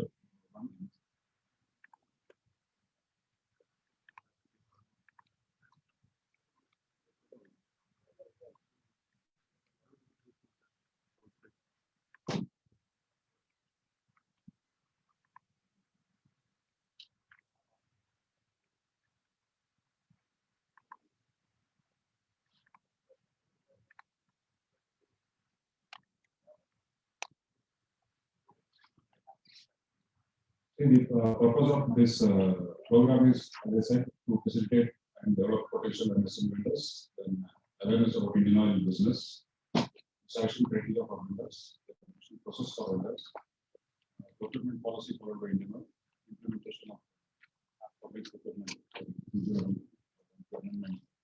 then bidder registration and enrollment. This is all online. Actually, Indian oil is following e-tender site. So how to get registered in Indian oil e-tender portal? This registration on Indian oil e-tender portal is absolutely free. Anybody can register, and you can particularly register for a particular job which you are doing or for all jobs. It depends on what product and what services you are providing. Then digital signature certificate, how to procure it and from where you can procure. Then next. See, we have head office in Mumbai, marketing head office. Basically, Indian oil, we have 4 divisions. That is marketing division, pipeline division, refinery division, and we have Assam oil division. And R&D center also we have Faridabad.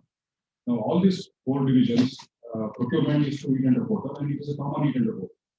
This e-tender portal is maintained by National Informatics Center, Ahmedabad.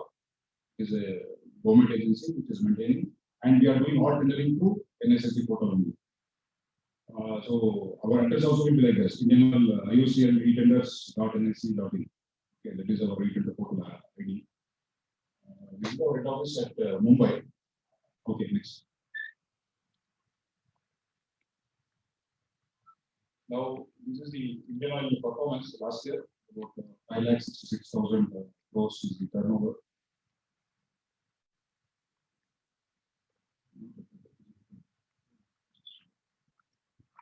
So we have India's largest oil marketing infrastructure. We are into petrochemical marketing also. Then pipeline network is the largest. Then commercial enterprise and employees, about 33,000 employees are there in India.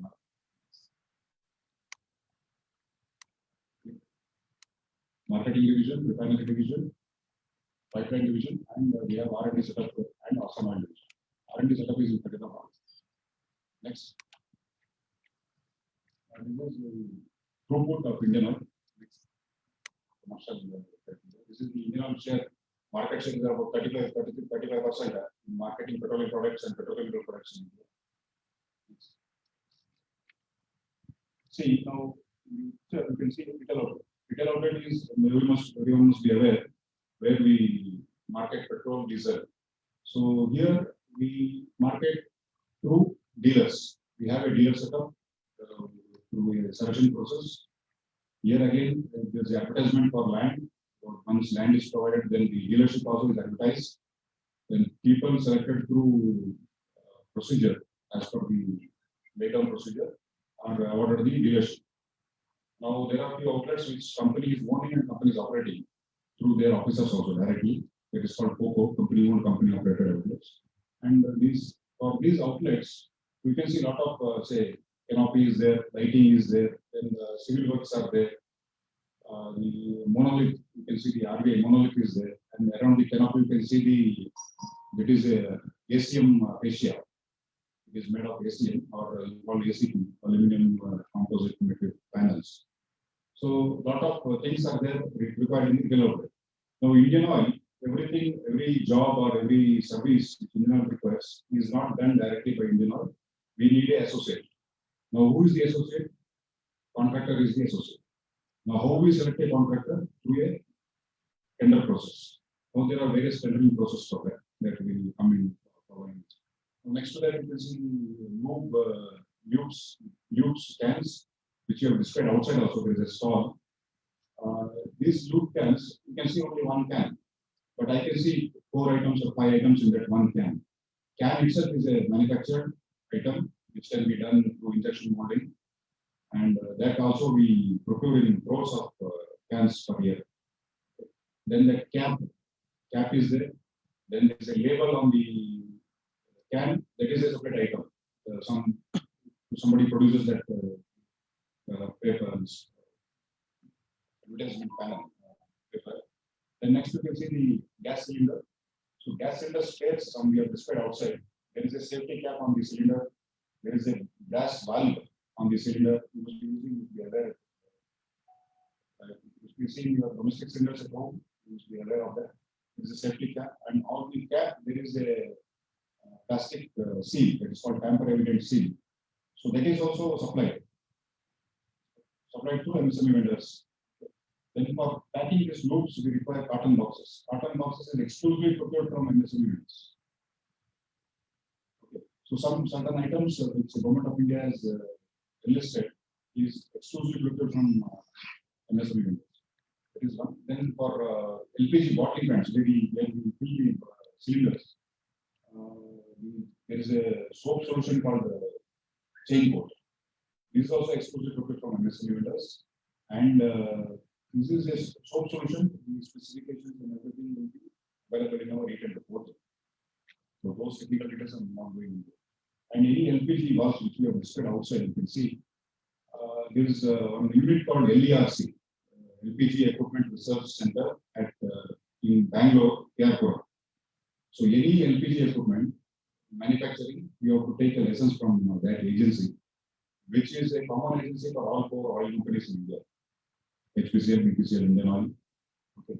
So you have to go there, take the license from them, how to manufacture or the specifications, and once you provide a sample, they give you a license, then you can supply to any industry. So that is the process for that. And for more details, you can contact LERC. LERC, our Indian officers are there, you can go and contact them. So safety caps and all, it's displayed outside, you can see that. Then coming to aviation, we provide aviation fuels to all airways. That is mostly the unit is located in every airport of India. Then railways and state government transportation, they are the major. We supply fuels to them. They are our major clients. That we have a separate business unit called institutional business. So we supply to them. Then defense and airports, they are also the major clients for India. Next. So we have one head office at Mumbai, and we have 4 regional offices. Now in southern region, we have a regional office at Chennai. So this Chennai regional office, under we have 4 state offices. One is in Karnataka, Bangalore. We have an office, Karnataka State Office, Kalingarao Road. That is we call Mission Road. We have an office there. Then we have one Tamil Nadu State Office in Chennai, then Kerala State Office, and Andhra Pradesh and Telangana State Office in Hyderabad. So we have 4 state offices, and for these 4 state offices, all the tendering, all procurement is done from Chennai regional office. So that is where we are from, and for all tenders for all these southern states is done from Chennai office. So on all India basis, we have 16 state offices. Say for state of Goa and Maharashtra, we have 1 state office in Mumbai. Like that for 3 states like Jammu and Kashmir, Himachal and Punjab, we have 1 state office in Punjab. So like that for eastern region, for all 5-6 states, we have 1 state office. It is called integrated state office in Guwahati. So we have total 16 state offices, and there are other lot of business units.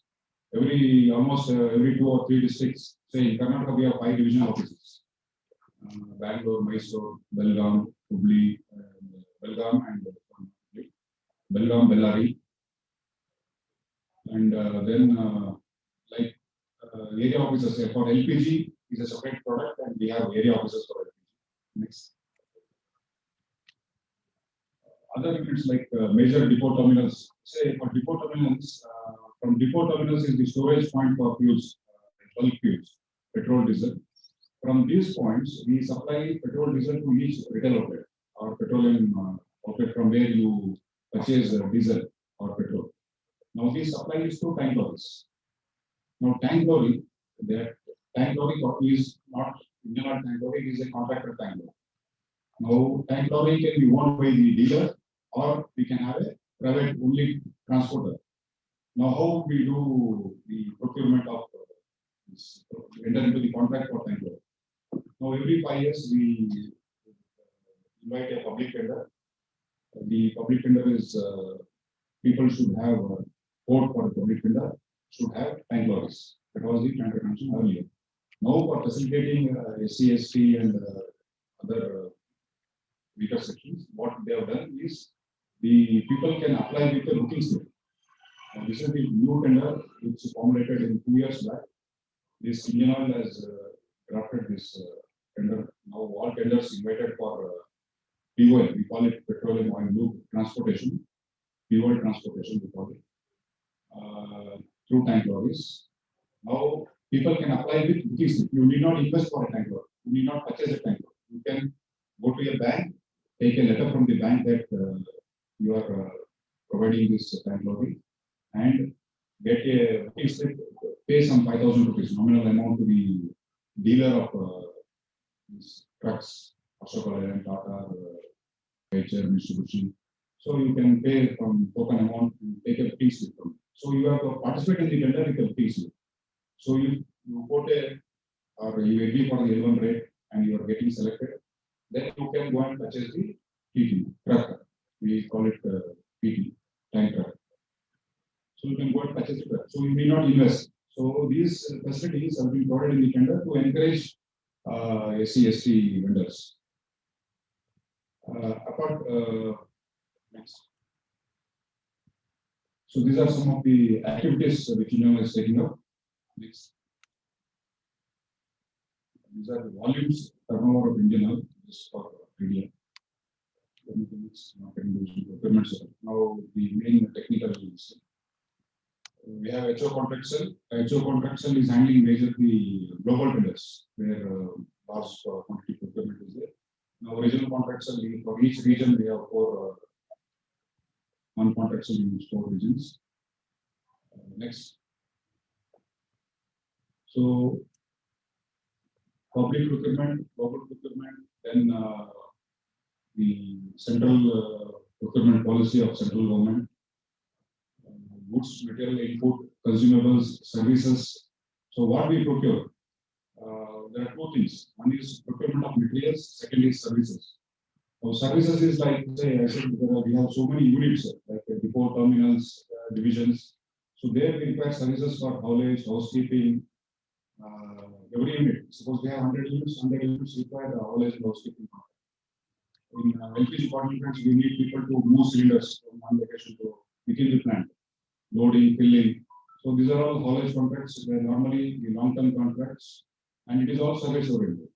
And for service oriented contracts, haulage contracts especially, there is no prerequisite or pre-qualification criteria is not. Only turnover will be the criteria. People should have minimum criteria and similar criteria like other tenders. Where civil construction is there, you should have 3 work orders of some value, 2 work orders of 1 value. That work experience is not required. Only the turnover. Company should exist and you should have minimum turnover of so much. Next. Next. See, from every office, we have shown some stationery. I am showing stationery because I'll share you one thing. We invited a tender for procurement of box file. Box file we require in every office. So we required a box file and we procure through small procurements we do to normally Gen portal. So Gen portal will be separately handled by Mr. Hariharan, which was a presentation in Gen portal. Now surprisingly, Chennai invited tender for supply of some 200 or 300 hardbound files, box files we call it. But the party who quoted was from Ghaziabad. Surprisingly, from southern region or from Karnataka, Tamil Nadu or any southern states, none of them participated in Gen portal. So either people should be manufacturing should be there, but they are not registered on Gen portal. So what we do is we lose the opportunity. And the party from Ghaziabad supplied the box file at the cost of around 65 rupees, 64 or 65 rupees. So when a party from Ghaziabad is able to supply a box file at 65 rupees and send it through transport or courier, and naturally somebody from Bangalore or Chennai can supply this material at cheaper. So one is your registration on Gen portal. Gen portal is the government e-marketing place, like Amazon or Flipkart. This is another portal where initially government started with small procurement. Now larger procurement, even tendering is being done on Gen portal. So Gen portal is the future. So any procurement items, even computers, we procure through Gen portal. LCD, LED TVs for office, guest house or other facilities. We procure through Gen Portal. So anybody having any manufacturing unit, registration to Gen Portal is a good opportunity and you should please do it. Next. See, these carton boxes and loop barrels, loop containers are shown here in this presentation. So these are all the materials we procure. Say that barrel, 200-liter barrel, steel barrels are there. This is a simple barrel unit. We have our own barrel unit at Chennai. Apart from that, we are procuring from outside also, because from one plant we are not able to meet the entire requirement. So barrel manufacturing. When Mr. Sivasan was speaking, he said that he is supporting the NSSC is supporting for steel procurement. For this barrel, we require 3 mm plate or less than 3 mm plate.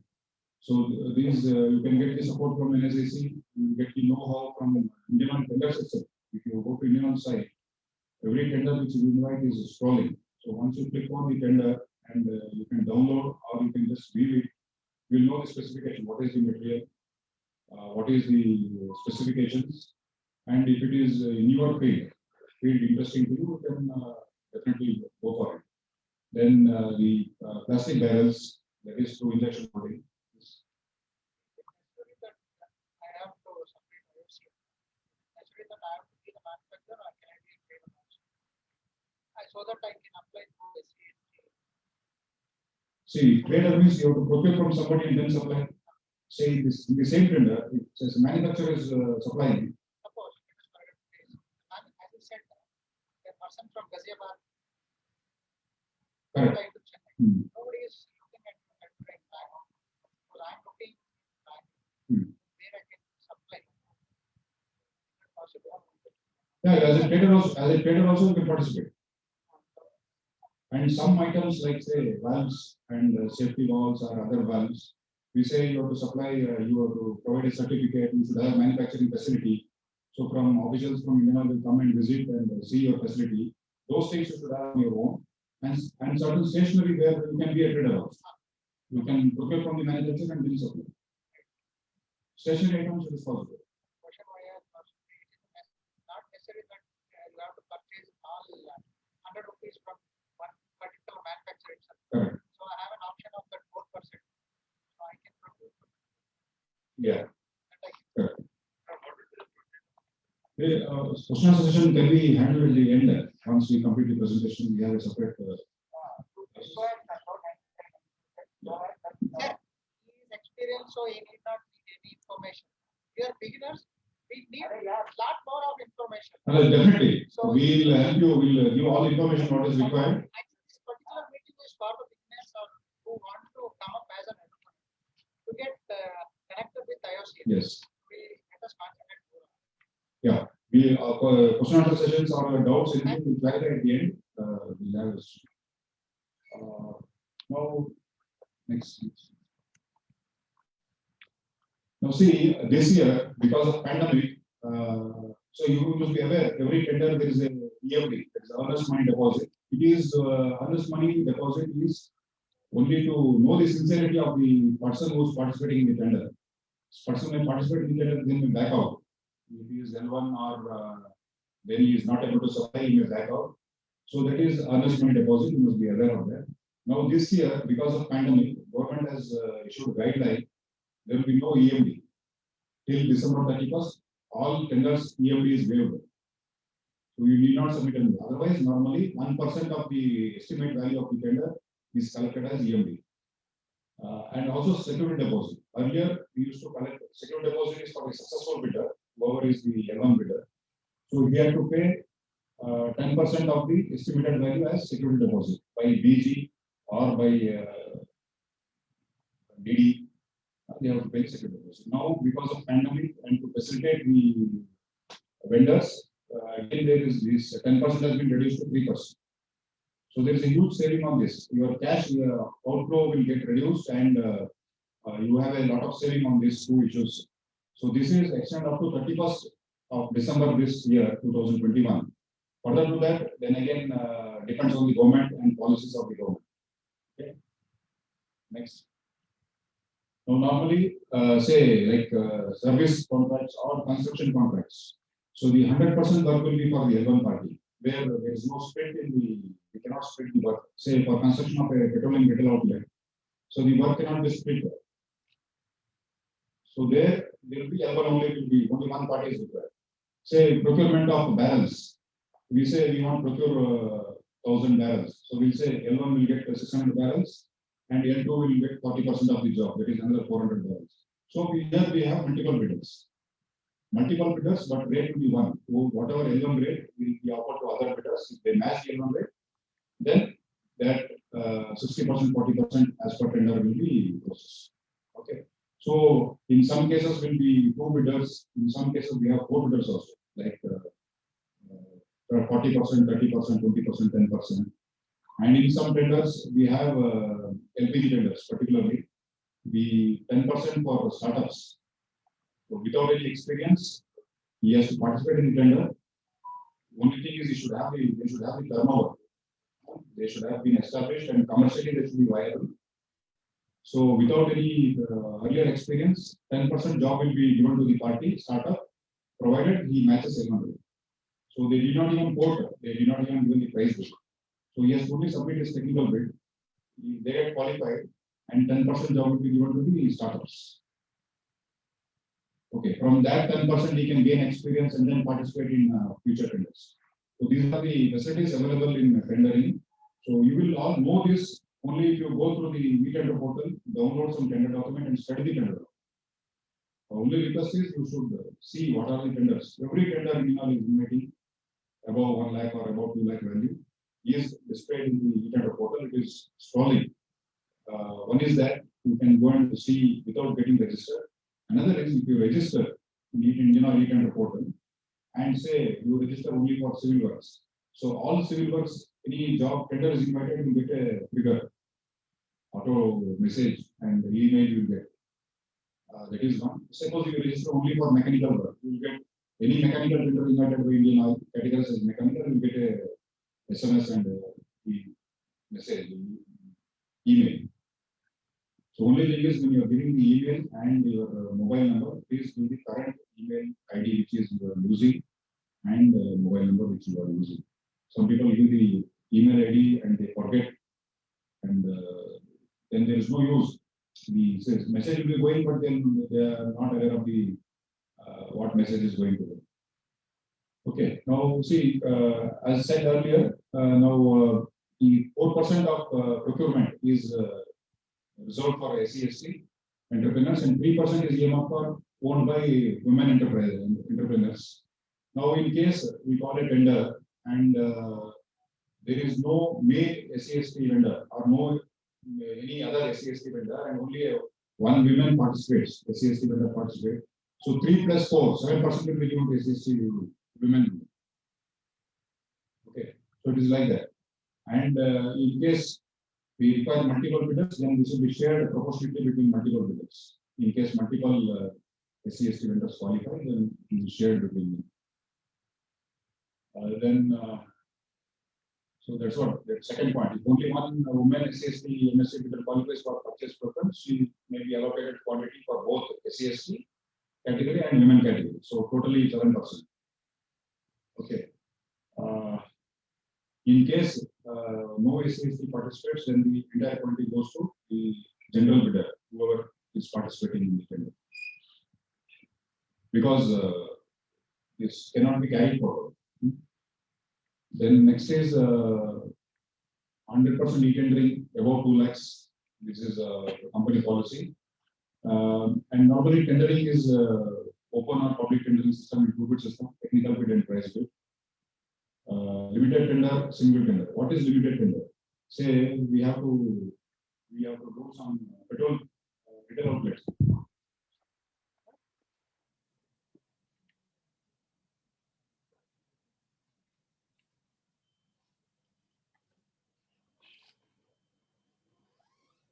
Petroleum retail, can you hear? Yes, sir.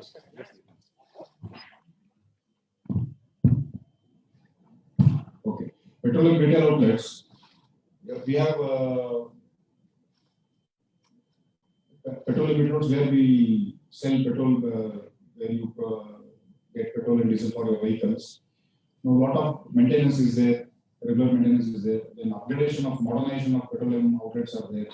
So these jobs fall under small category like 30 lakhs or 40 lakhs category.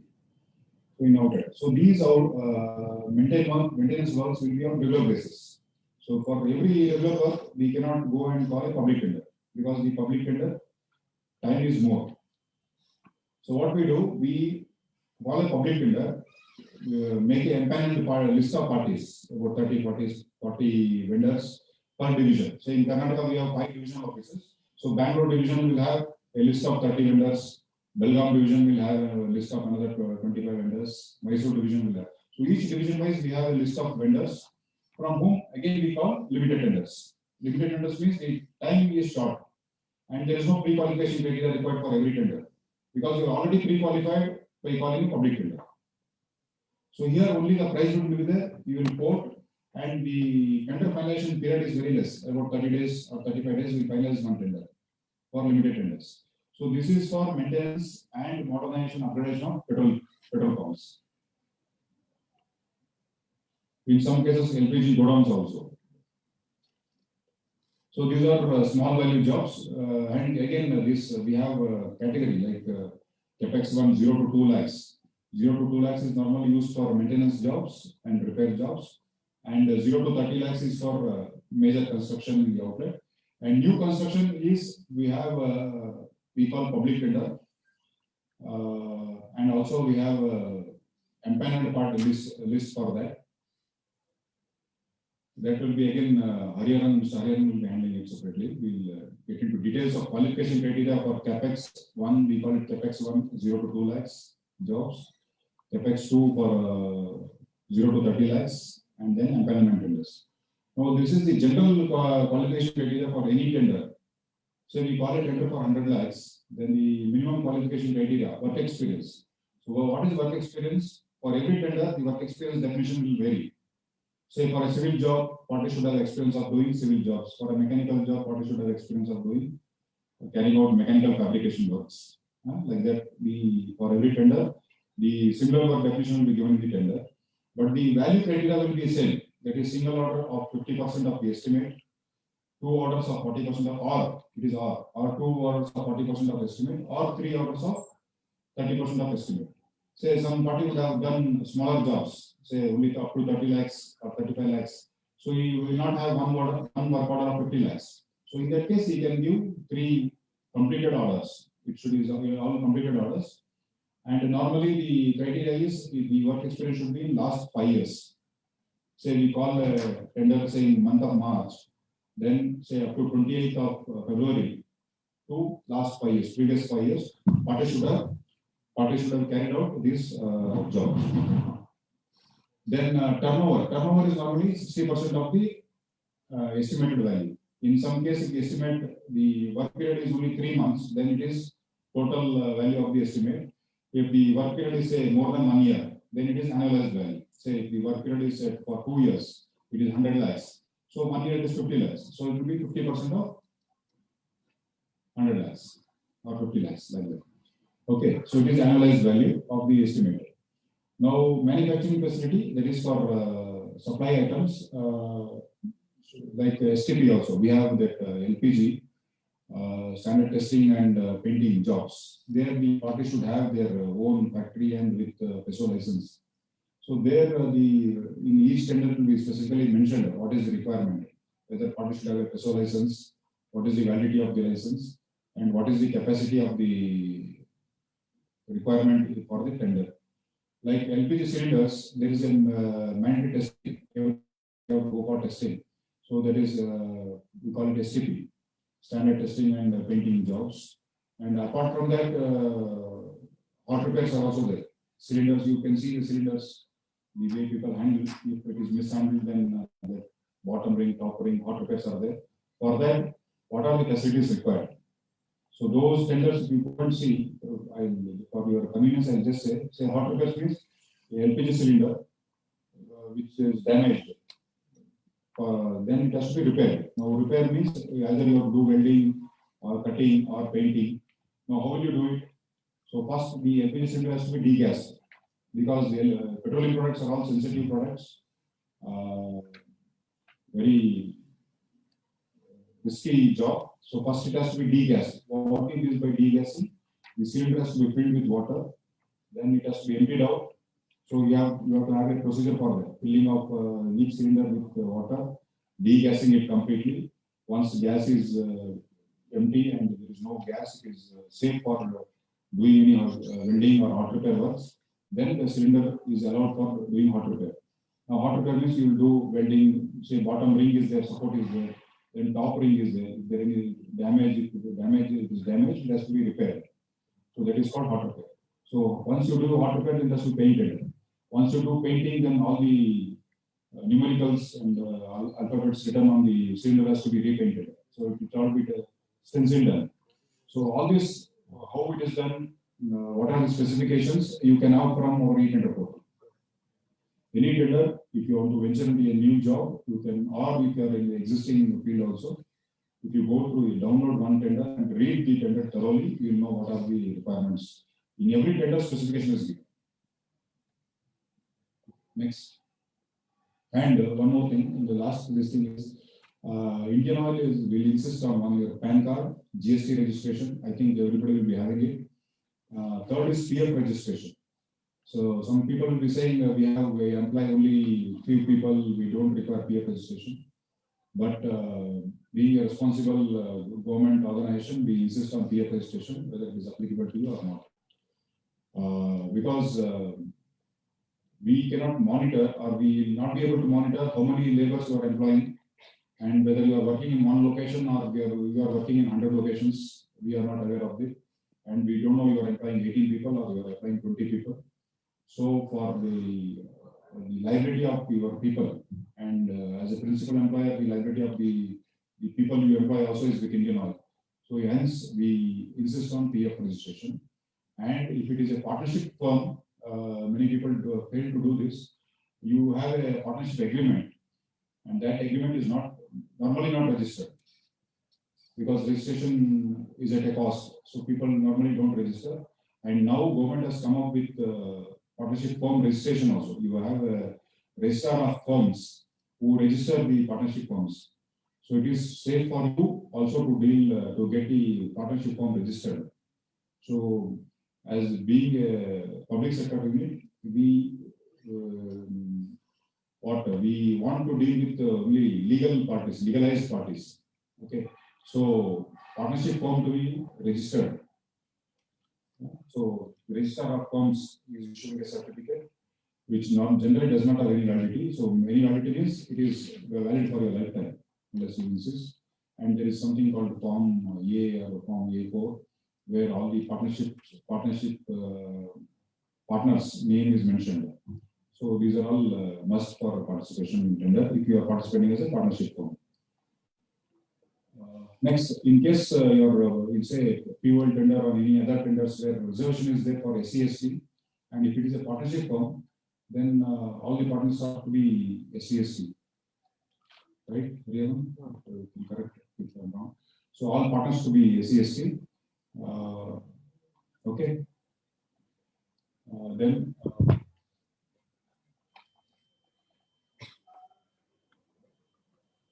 again, coming up to the PQC criteria, I said 50%, 40%, and 30%. Work experience. There for SC/ST again there is relaxation of 15%. So that 15% comes to say 42.5% of your estimate of two single order. And if it is two orders, it is 34%, and if it is three orders, it is 25.5%.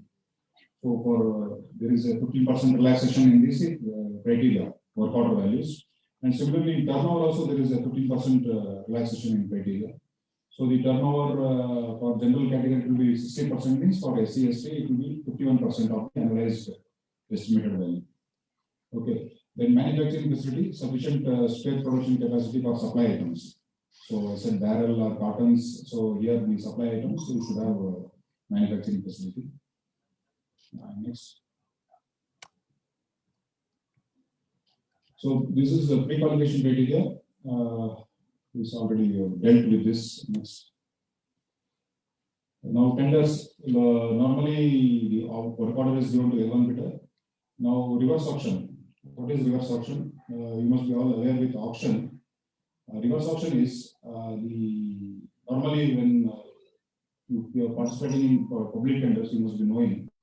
Once the price bid is opened, all the bidders' name will be displayed. Who is L1, who is L2, and their rank will be displayed. You will come to know the number of participants and the rates quoted. In case of tenders in Indian Oil, any tender above 2 crores, we have the process of reverse auction. What is reverse auction? See, the L1 price will be displayed. Now, once the price bid is opened, we have 48 hours time. After 48 hours, the reverse auction process will start. Under reverse auction, it will start from the L1 price. Then anybody can quote lower rate. You are not allowed to quote further. So the original L1 may remain L1 or may not remain L1. So further, for this, you have to have your calculations and workings ready in hand, so that what is my rate I am quoting in tender, and what is the minimum rate with profit which I can work out. We have instances also where people have just keep on reducing and then they say I am not able to work at this rate. So those things should not happen. So you have to keep your calculations and working ready in hand, and then you can participate in this online bidding. So you have to reducing balance. You should keep on reducing till the whatever workable rate you have quoted. So original L1 may be L1, may not be L1. Okay, so this is a transparent method. It is all online process.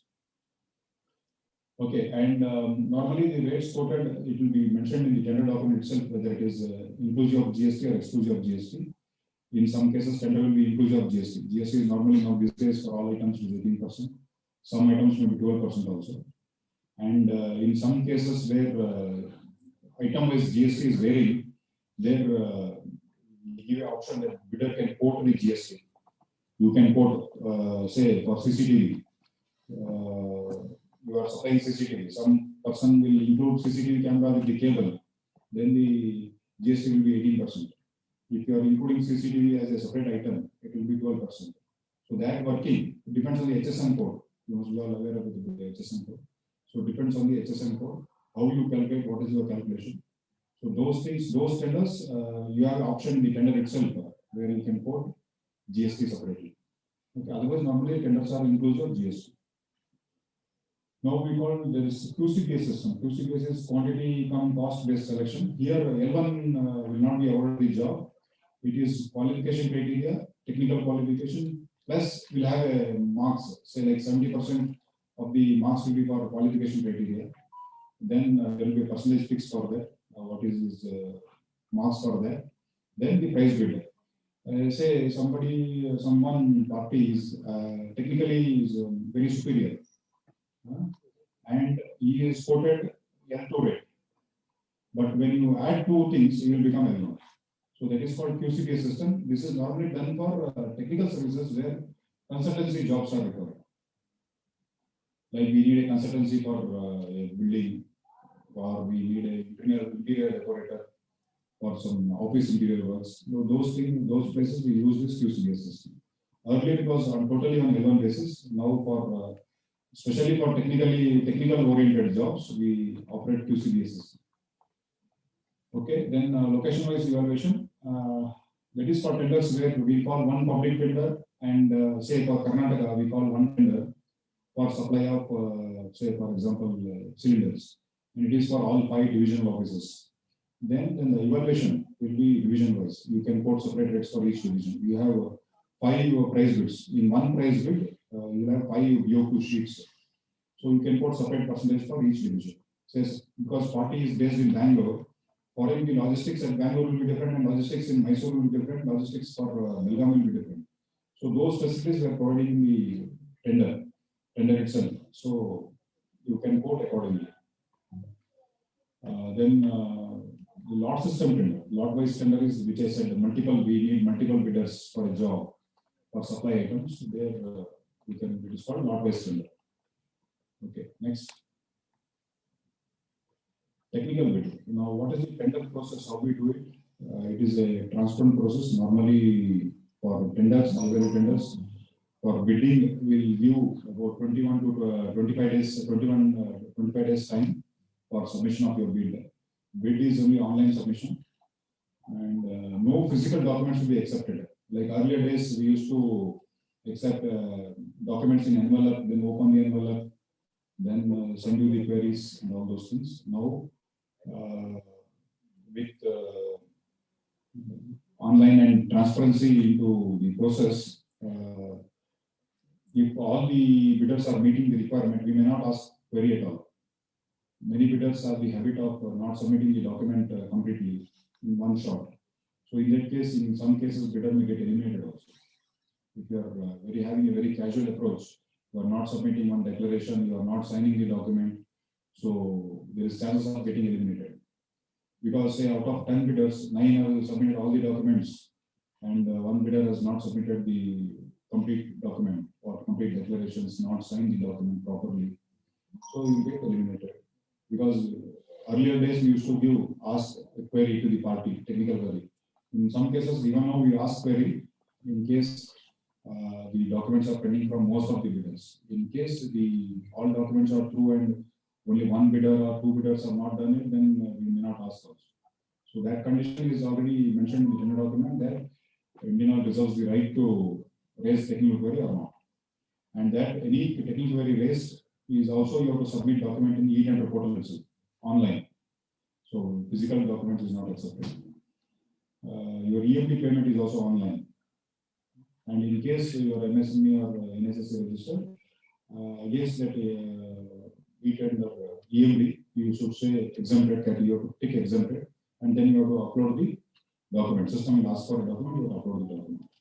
Suppose if you are not uploading a proper document or valid NSSC certificate, and the NSSC certificate is having 2 years validity. So in many tenders, as per tender condition, the NSSC certificate should be valid as on close date of the tender. Say tender date is closing today 18. So your NSSC certificate should be valid as on today. If it is expiring in before that, then your bid becomes invalid. Okay, you should ensure that you obtain the NSSC validity and then submit the document. Then on opening of price bid, the lowest quoted bid based on your evaluation criteria will be declared as L1 bidder. Now I said in lot system, this L1 rate will be offered to other bidders also for matching. If you match, then we say we want 3 bidders or 2 bidders. Then once you match, then order will be given to them. If nobody is matching, there say suppose L1 is given a very competitive rate, and he says entire 100% quantity I have spare capacity in my plant. It is possible because of COVID. Many people don't have job. They are saying I want 100% job, and they are putting a very competitive rate of say -10, -11, -12. So that nobody matches him and he gets the 100% quantity. So if he is having the capacity, then 100% quantity will be given to them. In lot tenders, it is possible, provided you meet the PQ criteria and you have spare capacity for required. Next slide. This is our e-tender portal. This is our e-tender portal, iocr-etenders.nsc.in. Here on the right hand side, you can see 4 or 5 orange bands where the details are given for new vendors or any vendor, FAQs, then how you get registered. Mr. K.S. Ravikumar will be dealing with this in detail. Okay, so he will explain you how to register, how to get with this tender. Next. This is digital signature. Ravikumar will deal with this, and these are these 2 agencies who give DSC. Only thing is when you are registering your DSC, there is something called name of the firm and name of the proprietor or name of the person. This you should be very careful while registering on Indian Oil e-tender portal and while registering your DSC also. At where there is name of firm, because I believe all your credentials, your audited balance sheet will be in the name of the firm. Correct? Audited, your work orders will be in the name of the firm. Your completion certificate issued by your earlier client will be in the name of the firm. Suppose, for example, somebody's name is Suresh and your firm name is Ganesh Enterprises. And in tender document, while registering, if you are saying name of the firm is Suresh when we download your bid document, we'll say bidder name is Suresh. And when we download your documents from portal, all the documents will be in the name of Ganesh Enterprises. So here there is a mismatch between bidder name displayed in the portal and the bid document submitted. So in such cases, bid will get rejected. Because in between we cannot go and change the name.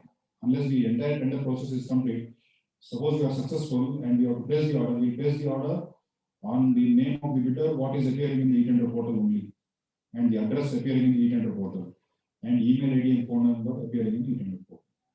So while you are registering in e-tender portal, Indian Oil e-tender portal, and your DSC, you should match, you should be extra careful and take precautions that your correct data is put there. Even any mistakes in your, say somebody is operating Ganeshans, but their name is Ganesh and Son, and in e-tender portal is Ganeshans. So this kind of mismatch you should avoid.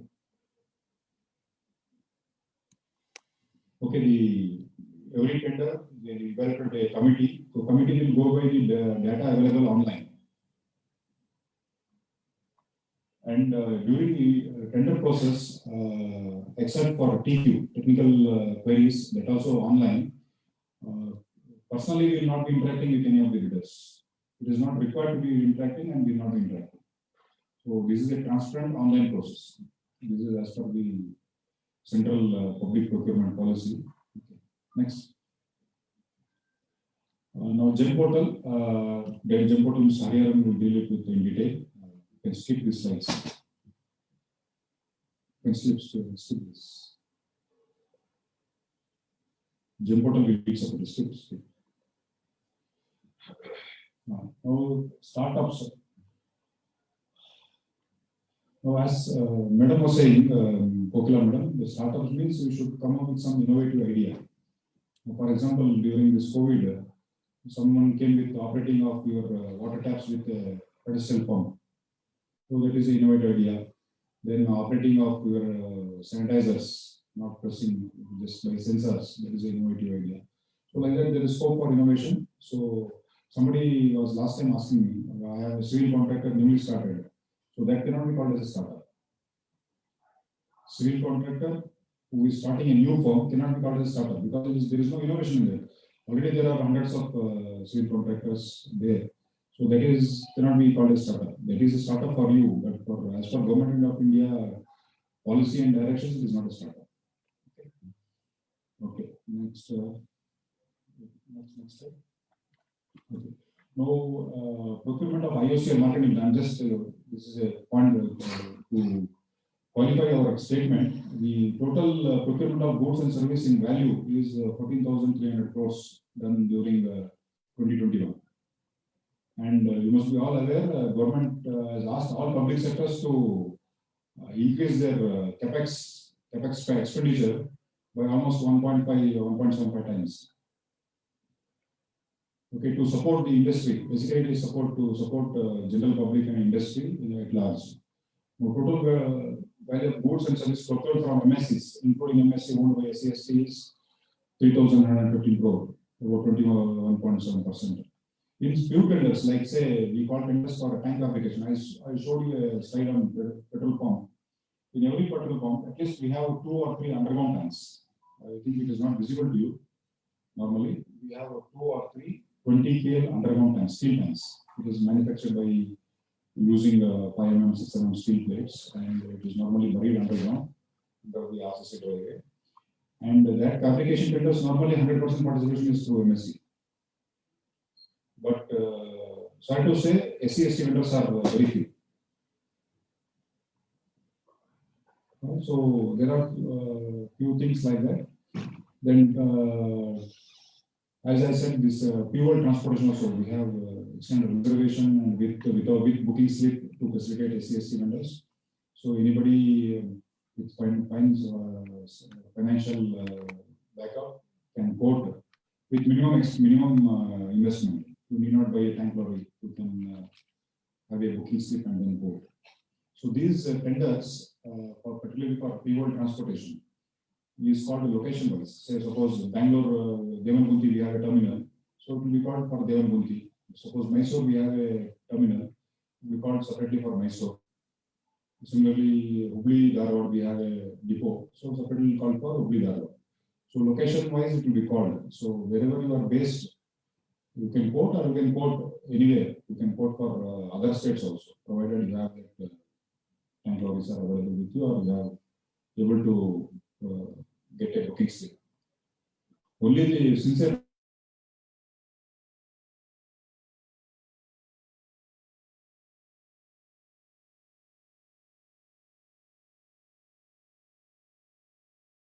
see, as per the Government of India guidelines or purchase procurement policy, like you have right to vote, right to speech, right to any other information. So there is a right for participation in tender also. Anybody can participate in tender, whether you meet qualification criteria or you don't meet qualification criteria. You can participate in the tender. Similarly, the procurement agency is having a right to fix up the PQ criteria, pre-qualification criteria, what we call it. So this is my basic requirement, minimum requirement. What we are giving is the minimum requirement. So anybody not meeting minimum requirement will be disqualified. And anybody meeting the requirement will definitely be qualified. You provided you submit all the supporting documents. And normally what we come to know from vendors is you go to some agency, internet vendor or yes, or there you give your password and get it uploaded. Please don't do it. Because in one tender which I like to share with you, the two vendors have gone to the same internet agency to whatever system is for uploading. Without removing the earlier fellows DSC has uploaded this fellow's bid also. So there the vendor name is different. When we download, document is different and vendor name is different, which I said example earlier. So those kind of mistakes will happen. So and whenever you are uploading your document, so this contract or any contract which you tender you are participating, it is your bread and butter. So please sincerely sit there. You may get trained also for uploading, how to upload, or your children must be there who are going to school, college. If somebody is not having the not so computer savvy or not using laptop, you can take help of your children. By taking the help, you are developing them also for participation in tender, how to participate in tender, how to getting interest in them to participate in business, your business activities. You can take their help. Please upload yourself instead of going to some third party. You are going to a third party and you are uploading there. You are uploading a price bid. Your price bid known to that party. It can be misused. So your price, if 2 or 3 vendors are going to the same party and uploading, your price, what you are quoting, will be disclosed by that internet service or fellow to somebody else also. So please try to upload yourself. Tender, you take half an hour's time. Please upload yourself, study the tender document and upload the tender document. Tips for successful bidding: check whether you meet the PQC given in tender. As I said, anybody can participate, but PQC criteria you should check. Then read all tender conditions fully. Recently, we are in one tender and there the job required performance bank guarantee or product security. Because we are dealing with petroleum products, suppose we are keeping the stock of petroleum product with a dealer or vendor, then for the stock which is maintained by him, he has to do the performance bank guarantee. Suppose I am keeping 1,000 liters of petrol in his tank, storing in his tank, then he has to give performance bank guarantee for that fuel cost of fuel. Now somebody has not read the tender document, he has quoted, then he has become relevant. Now he is saying that I am not the tender document, I am not able to give the performance bank guarantee. So those things should not happen. So once those things happen, then there is a set guidelines which we are forced to follow. So if somebody quotes becomes L1 and says I am not able to do this job, only option left is we have to forfeit is EMD, it is a non-MSc or non-MSc bidder, and blacklist, go for blacklisting order listing. Normally blacklisting order listing is from 2 years to 3 years period. Minimum is 2 years or 1 year. Depends on the gravity of the situation or the tender. because entire tender process we have to do again. Okay, the system itself is 2 months or 3 months time where we take for tender finalization. Entire thing has gone waste, and our system gets derailed because a plant, we cannot stop a plant. So we have to run with some ad hoc contractors or ad hoc basis. So it is a cost to company. So those you should be extra careful. Be clear about documents to be submitted in your bid. While submitting the documents, something is called technical bid and something is called price bid. So if you upload a price bid in technical bid, price bid will be opened later. Once the technical bid will be opened, evaluated, qualified, and then the bidders who are qualified only, those price bids will be opened. Now, if somebody is uploading the price bid in technical bid, then at the first stage itself, the bid will get discounted. Okay. So there will be packets, like physically you are putting a technical bid in one packet and price bid in another packet. Sealed envelope, earlier we are calling it sealed envelope. So this is also similarly online sealed envelope only. So we should have two separate packets. Then clarify any doubt during pre-bid meeting. So normally in every public tender, we would have a pre-bid meeting on a fixed date, at fixed time. Because of COVID, last 1 year we were not having any pre-bid meeting, but we were taking queries by email and then replying to the queries by email and then uploading the e-tender portal. So people were asked to send any queries with regard to any tender. You can there will be something called pre-bid meeting date. Before that date and time, you should send the query by email to the concerned person. The contact details will be given in the tender itself. So it will be, your queries will be clarified before any tender. Then tips for successful bidding. Normally, bidder needs to submit the following: undertaking for acceptance of earlier. If you are aware, the entire tender document used to be stamped, each page to be stamped, signed, and then submitted. Nowadays, because of limitation in the size of the file which you can upload in the portal, e-tender portal, because everything is online. So we are taking one-page declaration that you have read all the tender conditions, you are agreeing to pre-bid. In case any clarification is there, any change in condition is there, it will be mentioned in pre-bid minutes. So those things you have to give a single-page declaration.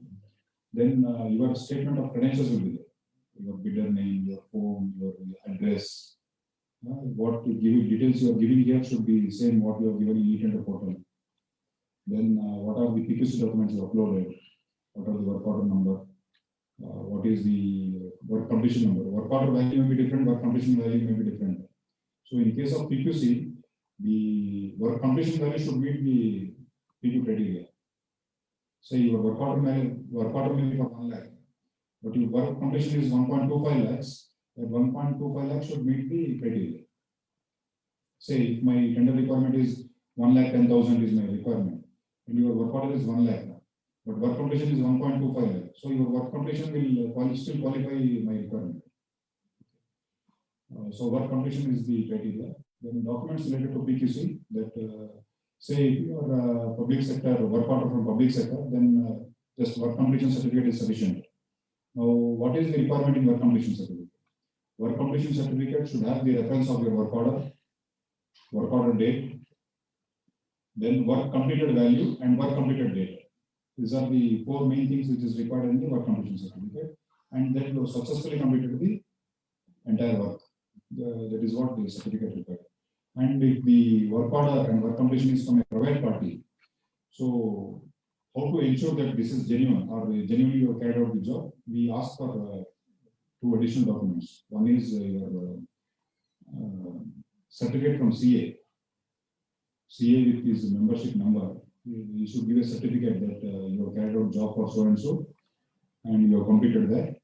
And if it is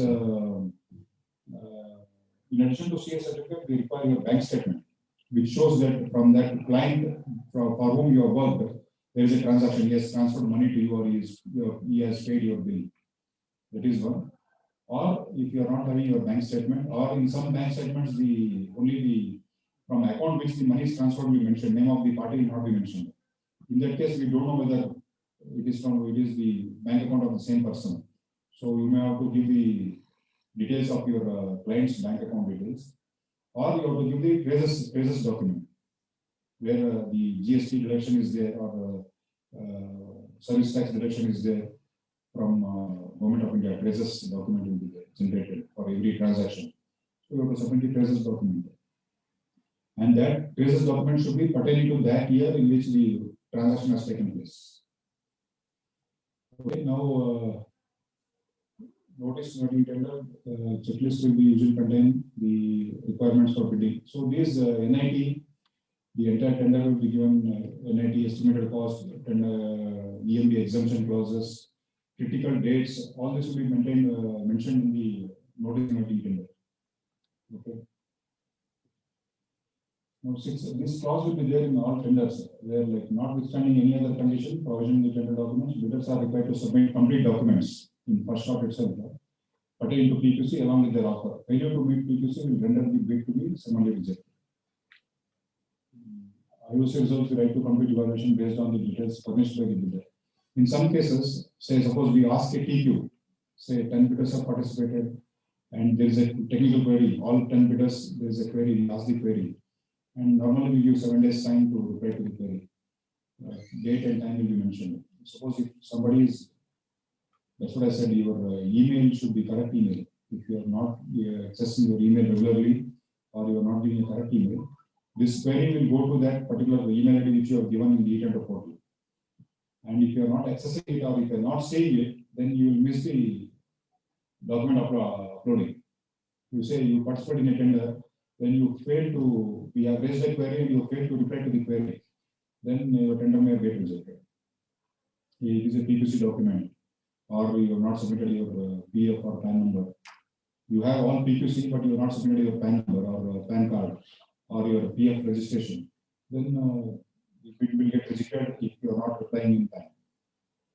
So the public tender, the timelines are uniform for everybody. So you cannot say, one cannot say that I am not there, I was out of station, please extend for 1 day, 1 week. Any public tender, all bidders will be based on same platform. Okay. So no special treatment will be given for any bidder. So that's what we are saying, level playing field, enable quicker finalization, and on e-tender portal, we are ensuring transparency. So whatever tender process is being done, at any point of time, you can go to e-tender portal, and if you click on status of your bid, what you have submitted, the status will be, you can see status when the price will be opened or whatever corrigendum we are issuing, everything will be seen online. Okay. Go back. That's what we have mentioned there. Do it right first time and every time. So doing it right is to ensure that you get the job. So we have seen many bidders who say that I was out of station, I have not seen my email. So those reasons will not be accepted by the company, because any treatment given to one bidder, we are depriving the other bidders who have sincerely taken action in time. Okay. Okay. With this, I complete my presentation. Thank you. Thank you very much. Now I ask, request Ravi to present the e-tender portal, how to deal in e-tender, and procedure to be followed in e-tender portal. Thank you. Thank you for listening patiently. Only request is at least we expect a few of you to get registered on Indian e-tender portal and see the tenders regularly, so that once you see the tenders, you come to know which job is most suitable to you, and you can get registered for that particular job. Thank you. Thank you very much.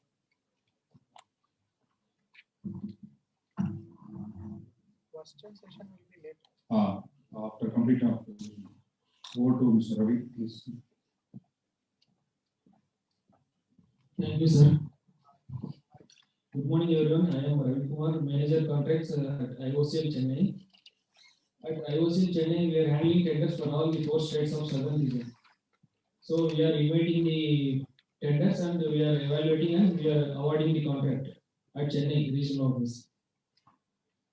Now, first, I will be covering the e-tender, how to participate in e-tender, how to submit the bid in e-tender. First slide you can see. Basically, previously we used to call manual tenders. The first e-tender is invited by IOCL in May 2011. In almost these 9 years, we have invited more than 1 lakh e-tenders in IOCL. Previously, this is the home page of IOCL e-tender. This you can access using the URL iocletenders.nac.in. In bottom right side, you can see the menu options. Digital signature certificate. For participating in IOCL, this bidding in IOCL e-tender, you have to get digital signature certificate. Normally, this digital signature certificate are provided by the certified licensing, the certified agency, licensed certifying agencies. This list of certifying agencies which provide DSCs is given in that option. If you click that option, you will get all the certifying agencies which can provide DSC, digital signature token. Normally, digital signature token is this electronic format of physical signature. Using that digital signature, you can participate in e-tender. And bottom you can see bidders manual kit.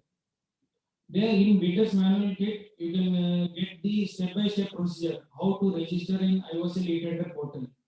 Using that option, you can see the step-by-step procedure.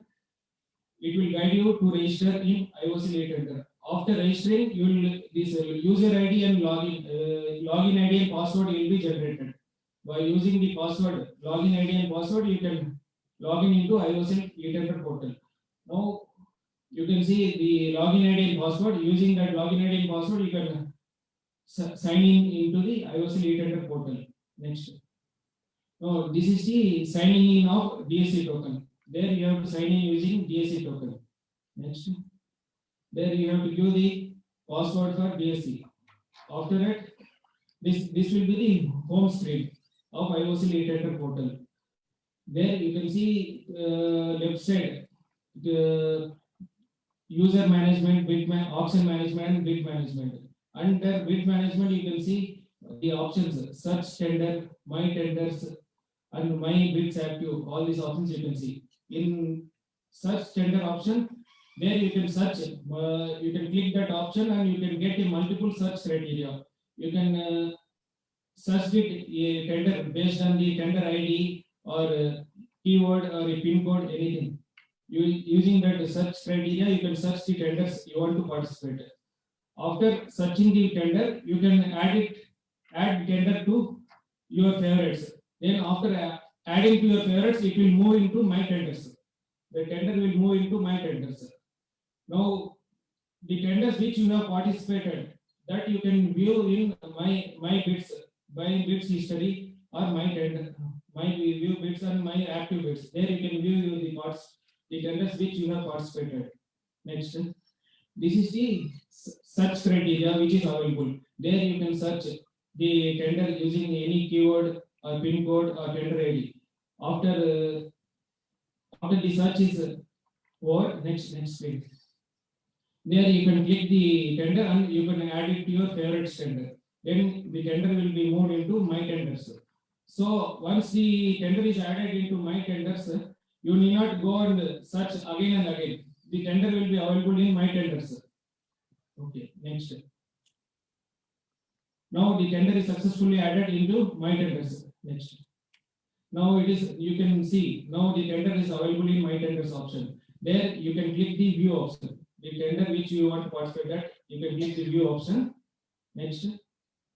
There you can find out the list of documents, tender documents which we have invited. This all the specifications, all tender terms and conditions, price bid, BOQ, everything will be available. That you can download the documents. Here you can download the documents. After downloading the documents, then you have to take the printout of the documents and you have to sign it. The required documents you have to sign and scan it, and you have to keep all the documents ready. Once all the documents, price bid and all technical bid documents are ready, then you have to go for the bottom option is there, proceed for bid submission. Next you have to click proceed for bid submission. This is the BOQ which is available, sample BOQ. This is the Excel format where you have to quote your price.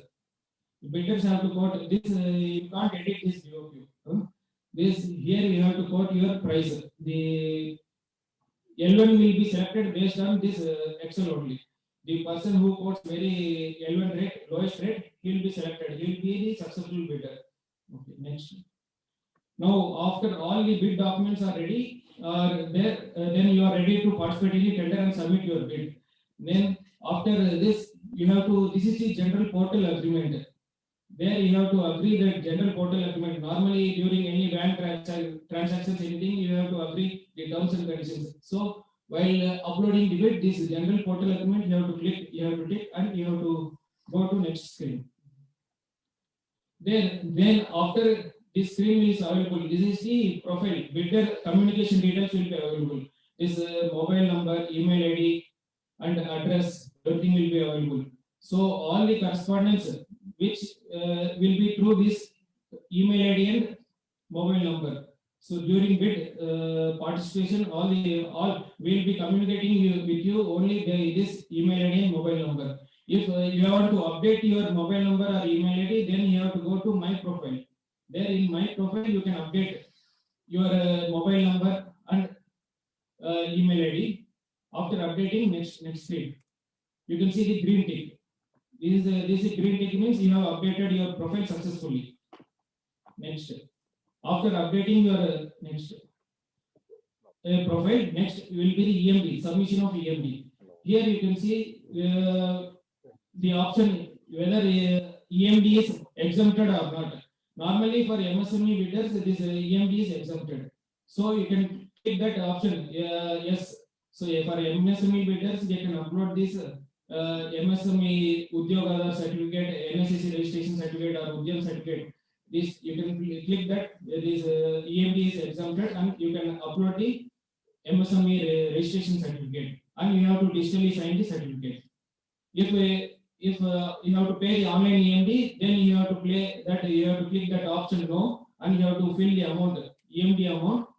After that, you have to click next amount which you have to pay. Then it will show the option pay online. After that, next will be the online payment. It will ask whether you have to pay EMD through online or NEFT. You have to select the option whether you are paying through online net banking or NEFT. After online net banking, it will show if you click online net banking, it will show the bank interface. This is the bank interface. There you have to click OK, and next you have to pay the EMD. Next screen. Now after EMD is paid, this screen will be shown that your EMD is paid successfully. After EMD, then this will be parallel. After EMD, you have to submit these bid documents. So two covers will be there. One is technical cover and one more is financial cover. In technical cover, you have to submit all the bid documents only. You should not submit this price bid. In financial bid cover, you have to submit this Excel format which I have shown earlier. This BOQ you have to submit in financial cover. When you click the technical cover packet, then this screen will appear. There you have to browse the documents and digitally signed and upload. Then next screen, this document is uploaded successfully. Next, after that you have to digitally sign the documents and click OK. Next. Now technical bid documents are uploaded successfully. Next is financial packet is pending. After that you have to click the financial packet and submit the financial bid Excel sheet. Now if you have not paid EMD, it will show this error. This EMD fee details are not uploaded like that. So parallelly, first you have to pay the EMD. After that, you have to submit these bid documents. The previous slide. So once all the EMD details and all the bid documents, technical bid and price bid are uploaded, then last option will be freeze bid. Before this freeze bid, any number of times you can re-upload the documents. This price bid and the technical bid, all those things you can re-upload any number of times before the freeze bid. After once you freeze that bid and submit, then next screen, this bid is submitted successfully. It will show the screen bid is submitted successfully and this bid ID is created. So in future, this tender will be shown in my tenders active, my active tenders. It will be shown in my tender active. Then after that you can view the tender status. Each stage will be updated and you can view the tender stage in my active tenders option. So this is how the bidder has to submit the bid in online e-tender. Okay, thank you. Now I'll be calling Mr. Hariharan to take session on GEM portal.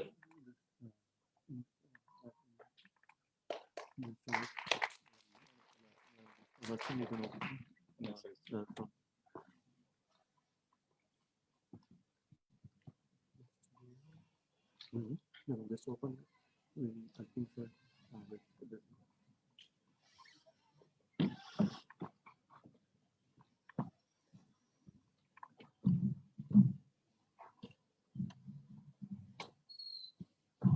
Good afternoon, everyone. Yeah, we'll see few specific tenders about Indian Oil tenders, which are very important for bidders, new upcoming bidders, say civil engineering contractors who want to get into Indian Oil. For those bidders, we just want to give what are the pre-qualification criteria which we are giving in those tenders. Yeah, next. As Karnataka sir was telling, this CapEx tender is specific to Indian Oil. Capital expenditure, that is the short form of this CapEx. So whatever capital expenditure which Indian Oil is doing, as sir was telling this, whenever we need to do some work in the retail outlet, every time we will not be calling a public tender. We have a few parties who are empaneled under CapEx contract for our divisional offices.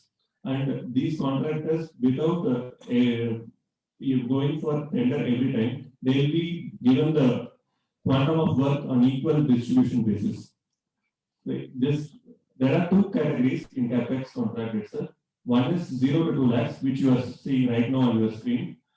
The other category is 0 to 30 lakhs. 0 to 2 lakhs, this is the requirement, pre-qualification criteria. We have a requirement of EMD of 2,000 rupees, which of course, if CapEx tender is invited now, it will be nil for 1 year period, as has already told, because of the COVID pandemic. Second one is similar work experience. This is almost the same requirement for all vendors, like all engineering contracts. Mostly we have the similar work requirement. Purchase orders you should have got within the last 5 years, and you should have completed the work. And completion certificate along with proof of execution and work done required, that is required. In case of private client, as I has already told, this CA certificate or a statement that will be required additionally. And this is the definition. We give similar work definition. That is only 1 lakh work if somebody has done civil work or mechanical work in any petroleum oil industry, they will be eligible. So this 1 lakh is minimum required for getting qualified. Then turnover requirement, because of the lesser quantum of work which we are giving in this category, the requirement is average annual turnover should be minimum 4 lakhs. So it may not be that you should have 3 years run the firm. Your average can be 4 lakhs. That is 3 to last year started firm also can be having 4 lakhs turnover. So not 4 lakhs, 4 into 3, 12 lakhs. If you are having 12 lakhs, then previous years, if you are not having turnover also, then the average will be 4 lakhs. So this is the requirement. The next, this is 0 to 30 lakhs per CapEx tender, what I was telling. The EMD which we are asking from the bidders is 30,000. Of course, if it is invited now for 1 year period, it will be nil. And similar experience, the difference here between that and this is here the requirement is 10 lakhs required. Civil or mechanical works in petroleum oil industry or petrochemical industry. Then turnover requirement which we are asking from the bidders is because of the quantum of work, 30 lakhs will be the value of work for one work order which we will be giving. Mostly these kind of works will be like in a retail outlet. Most of us will have seen there is a dispensing unit, and the dispensing units are getting the fuel from the underground tanks. So underground tank installation will be one work, mostly will be given under this type of contract. Our dispensing unit installation, multiple installations to be done in the same outlet, the value will be more. So that will be given. And probably maybe if the driveway requires some repair or canopy works also required. You would have seen canopy in most of the outlets. There is a above the dispensing unit, there will be the covering which you have seen, that is called as canopy. So that canopy, if some construction is required or maintenance is required, the value is within this 30 lakhs, it will be given. Okay. So pre-qualification criteria for empanelment. So this empanelment is for above 30 lakhs. This 30 lakhs, whatever we have told in the previous slide, it is for capex parties. Within that, directly work will be given. Empanelment is like you will be listed vendors with Indian Oil for this much quantum of work. Among the empaneled parties, the limited tenders will be called. Say we have requirement of construction of retail outlets in every state. We do construction of retail outlets almost say 200 to 300 in one state itself. So in southern region, if we have some 5 states, including Pondicherry, it will be 6 states. But our India, we have 4 state offices: Tamil Nadu state office, Kerala state office, Karnataka, and Andhra state office. Right. So each state office, we require at least minimum 200 to 300 retail outlets to be constructed, new retail outlets in a year. So for those tenders, if the value of the new retail outlet, depending on the land dimension, is within the slab for which empanelment parties are available, the tenders will be called from them only. If it is a big retail outlet and because of the size of the land, then the tender will be called as a public tender. This empanelment is for mostly those kind of works, and we have that locations everywhere in Karnataka or Tamil Nadu, everywhere. Operating locations, I mean, like LPG bottling, be it LPG bottling plant or be it terminal or a depot. Everywhere we have requirement for doing some other work, say pipeline laying work or some shed construction or some building construction. So those kind of works also, if the value of work is within this limit, say 100 lakhs is one category, and another one is empanelment category 2, you can see 100 to 200 lakhs. So if the value of work is less than this slabs which we are giving, so those empaneled parties will be given the limited tender. Among them, the competition will be there, and whoever is the lowest bidder among them will be selected and will be awarded the work. So that is the concept for which we have empaneled parties, where the quicker finalization will be required for us. In the shortest possible time, we require some work to be carried out. So for that purpose, we have kept this empaneled list. Okay, so just go back. Yeah, this empaneled category 1. So what is the pre-qualification criteria we require? Say, as such, we have seen that 5 years requirement still remain. That is capex also we have, or any tender mostly it will be the last 5 years we should have done the work, similar work. Only the definition will vary. So here it is saying that 60 lakhs work should have been done, civil or mechanical or electrical work. In our experience, mostly what we have seen is electrical contractors are very, very less. We can get civil also. Many people are available ready to do civil work. Mechanical also we can get. But pure electrical contractor, getting contractors, rather if you percentages, if you see, it will be in single digit percentage only. In panel list, 100 parties are there. It will be not more than 10%. We have pure electrical contractors. So that lot of scope is there. If somebody has done a lot of electrical works, they can just build on this pre-qualification requirement which is required for Indian Oil empanelment, and then they can get in our list. Moreover, civil and mechanical also still many parties we want, because as I told, the quantum of work required is such that even if one party, we have, I can tell you the number of parties approximately. For Tamil Nadu, we will have some 60 parties, Karnataka, we have some 60 parties, like that we are having. So, but the thing is, mostly what is happening is even they are unable to cater, unable to complete the requirement which we have. Because that is the level of scope which is available for all the vendors.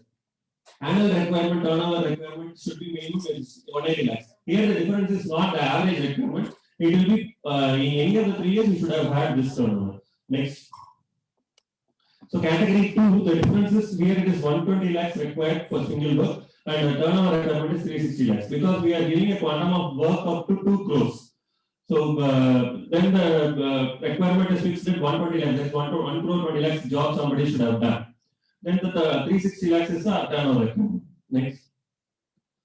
We have other service contracts also, what we have listed here, like haulage and handling, canteen services, AMC services for switch room and panel room operation in our locations. So basically, the main now, as such, we wanted new vendors to come up for this haulage and housekeeping works, and mainly haulage and housekeeping. If you just are able to see any of our tender document, it doesn't have any similar work requirement. So you need not have done any haulage and housekeeping work. only turnover is required. If somebody is doing some business, you will definitely have some turnover. So if you meet the turnover requirement and you have PSPSI, you can just expand your business and try to become a haulage and housekeeping contractor. That is one more proposition available for all of you. So you can just explore that. This is one more thing which we wanted to tell you. Next. Yeah, this is about our specific tenders which we have in Indian Oil and what is the scope available. Next, I will try to cover about this government e-marketplace because that is the future. What we have seen earlier, what Mr. Ravi Kumar has told us, Indian Oil e-tender portal, which is maintained by NIC. So that slowly we are going ahead with tenders in government e-marketplace. I hope everyone is aware about government e-marketplace. Have you heard the term government e-marketplace? If you have not heard also, please just try to log in any of your mobile internet or desktop and type in Google GEM. You will be directed directly to the website. Government e-marketplace. Okay, next. This is an integrated platform for buyers and sellers. Transformation of DGSND. There was one earlier DGSND was arm of under the Ministry of Finance. So there they used to finalize rate contracts for government departments, and that was being used for whatever is the office requirement, say stationery or any purchase, for everything they were using that. So this only transformed, and now it has been replaced with government e-marketplace portal. This is nothing but an online marketplace available for government companies where they will purchase from the bidders who have quoted the price directly. Either it can be direct purchase or bidding. That is the only thing, and it is like say many of us are now aware about the Amazon, Flipkart websites. So it's similar to that. Just government users, department users will log in and search the product. Price will be available. From them we will select either direct purchase also we will do or bidding also we will do. The difference can be just noted now. The e-tender portal which Ravi Kumar has told, we will not be able to search any product. Here, whoever is an entrepreneur, they can just post their product with price. So that will be available for everybody in India. Government users, whether it can be central government or state government or whatever, even now state PSUs are also adopting, state government departments are also adopting, central government departments are also adopting. Everybody is searching your product. So that is the level of scope available. The limitation is that whatever the e-tender portal is having, everything is now not there in government e-marketplace because it is an open market where you can post the product and with every specification, whatever is pertaining to your product, you can give and give the price also. So that will be viewed by all government departments depending on their requirement. As Sir was telling that stationary requirement about the docs file, we have to purchase in government e-marketplace only. Slowly everything is changing and now we are diverting to government e-marketplace. We expect in few years, mostly everything will be in government e-marketplace. Naturally, all of you who are here, I would like every one of you to get yourself registered in government e-marketplace and post your product, whatever you are having, in whichever be the field. It need not be pertaining to oil industry also. You can be having any product because the scope is that your product will be available for everybody in India and they will view the product, and if that is required, they will directly purchase from you or bid will be called and in that you will be eligible to participate. So that is the scope available. Please, if many are not aware also, please get yourself aware about this now and then get yourself registered. Naturally, after a few years, once everybody is switching over to government e-marketplace, if you are other bidders who are not aware about this, they will be left apart because you will be the first movers if you are getting yourself registered now. Transformation of DGSND I have told. Okay, introduction is nothing but the Prime Minister, Government Joint Secretaries Committee is formed, and then this e-marketplace was launched in date I think is given there, right? No, this is 8th December, some notification there. Basically, okay, next slide. Yeah, the portal was launched on 9th August 2016. So it is almost 5 years now. So with this portal, every day some changes happening. It is a dynamic portal. Now mostly open tenders only we are calling in that. If tender are in that GEM portal is called as bid. Okay, so mostly everything will be open tender or direct purchase also are being done. If somebody is lowest quota, lowest eligible bidder is available for the product which I want, I will directly purchase. And mostly here, why everybody government department is forced to purchase from government marketplaces? This is mandated through the GFR. GFR is General Financial Rules. And this is mandated by the government under the General Financial Rules. It is mandated that every government, because that is GFR contains the rules for government companies to have the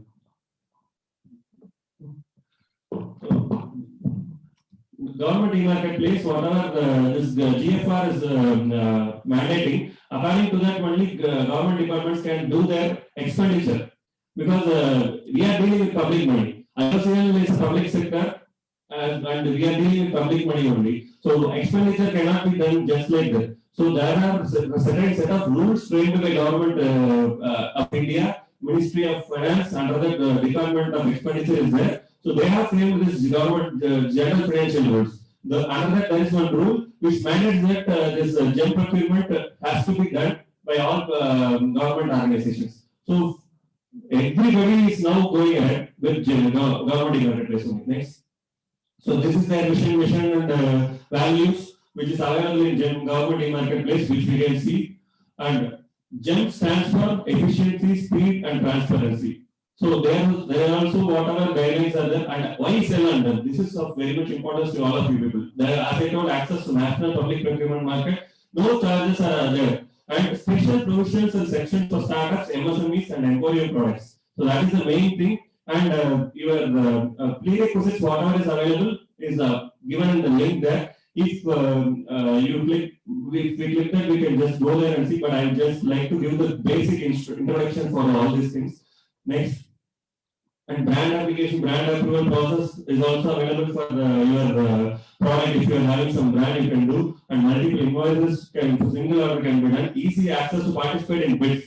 So I'll tell you one example. Recently, now we have floated one requirement for LED wall.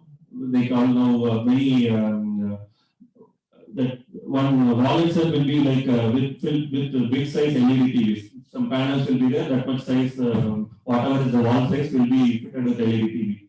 So that is a requirement which we have in our office.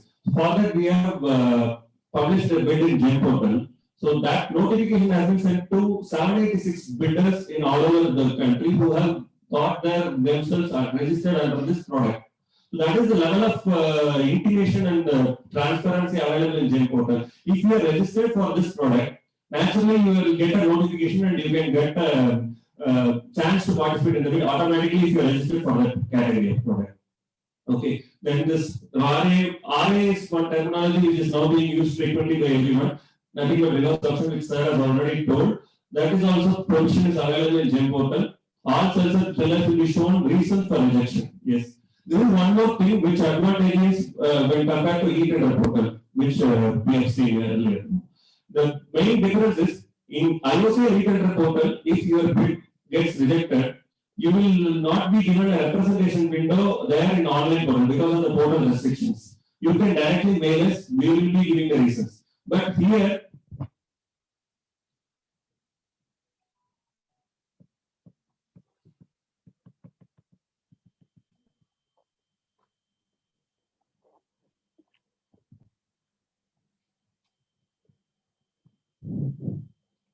yes, here the main difference is in government e-marketplace.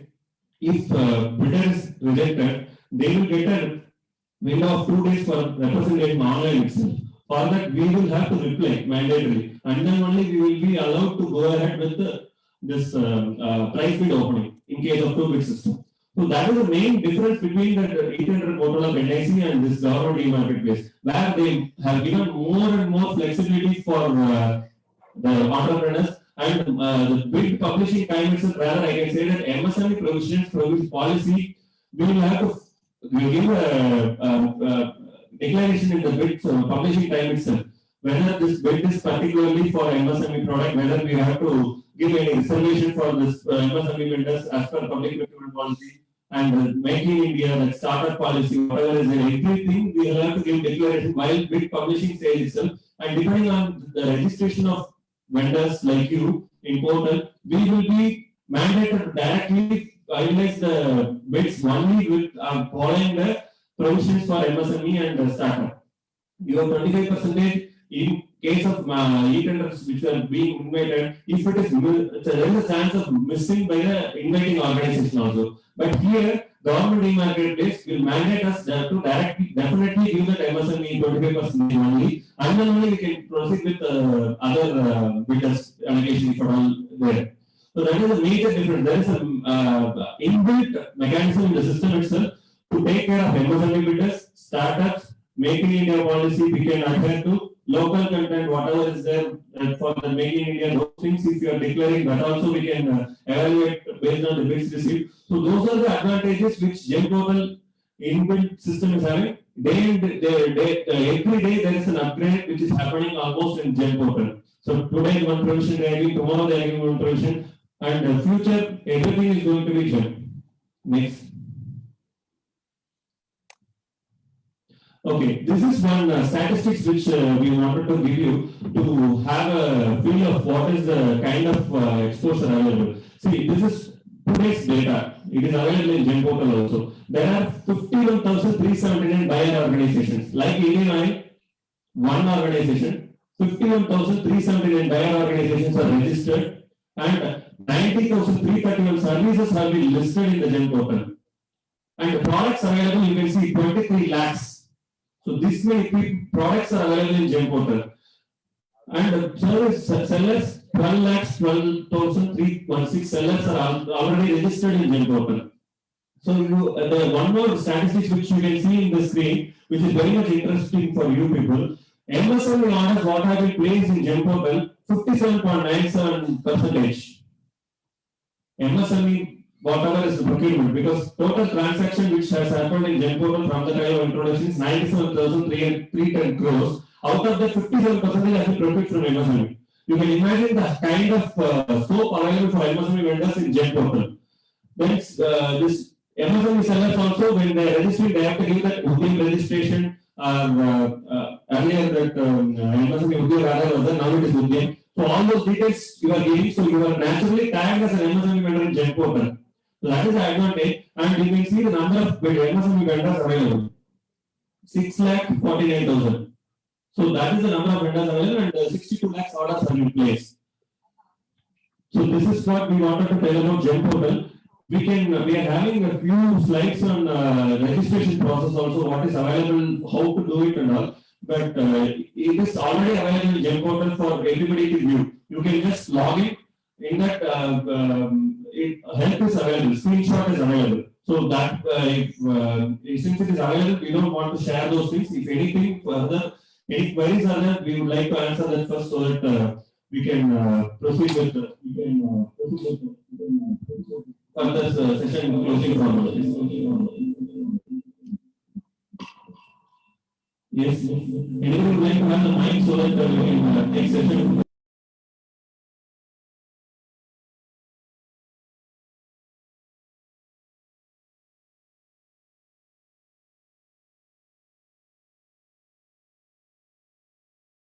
Any of the sessions which we covered, first session, second our e-tender and GEM portal, anything we'll try to take the questions, and if possible we'll try to give the answers right now. If at all, if it is not possible also, we'll get back to you as and when it is available, data is available to us. Yes, our Karnataka sir is also available to answer some mic. Hello. Yes, please, you can ask the question you can give, and then we'll answer any of us. So I'm Shrikant.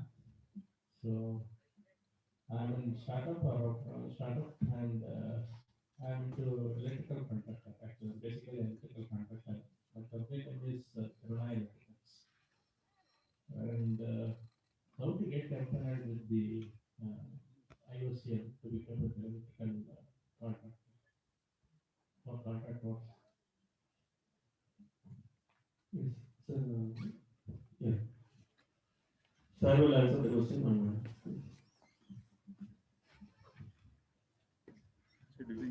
Mr. Hariharan's presentation, he has mentioned empanelment. Now, for electrical empanelment, we call tender once in 3 years. Normally, the empanelment is for 2 years plus 1 year. Empanelment is the empaneled parties, required number of parties, division of his vice. And the empanelment is common for mechanical, civil, and electrical. The electrical people also can get empaneled. And this empanelment is through public tender. Public tender is again in the e-tender portal. Recently, we published a tender empanelment for Andhra Pradesh state office. I think Tamil Nadu state office empanelment is coming in next month. So if you see in our web portal, e-tender portal, so you can see the empanelment. If you type the search word empanelment, you can see the tenders coming for empanelment. Only thing is, now empanelment we do in that 0 to 100 lakhs and 100 to 200 lakhs. So you have meeting qualified criteria for 100 lakhs, you can empanelment 100 lakhs. If you are meeting qualified criteria for both 0 to 100 lakhs and 100 to 200 lakhs, you can apply for both categories. And empanelment is through public tender. After empanelment is done, once empanelment is done, then we'll call limited tenders, job basis. So that empanelment is common for civil, mechanical, and electrical.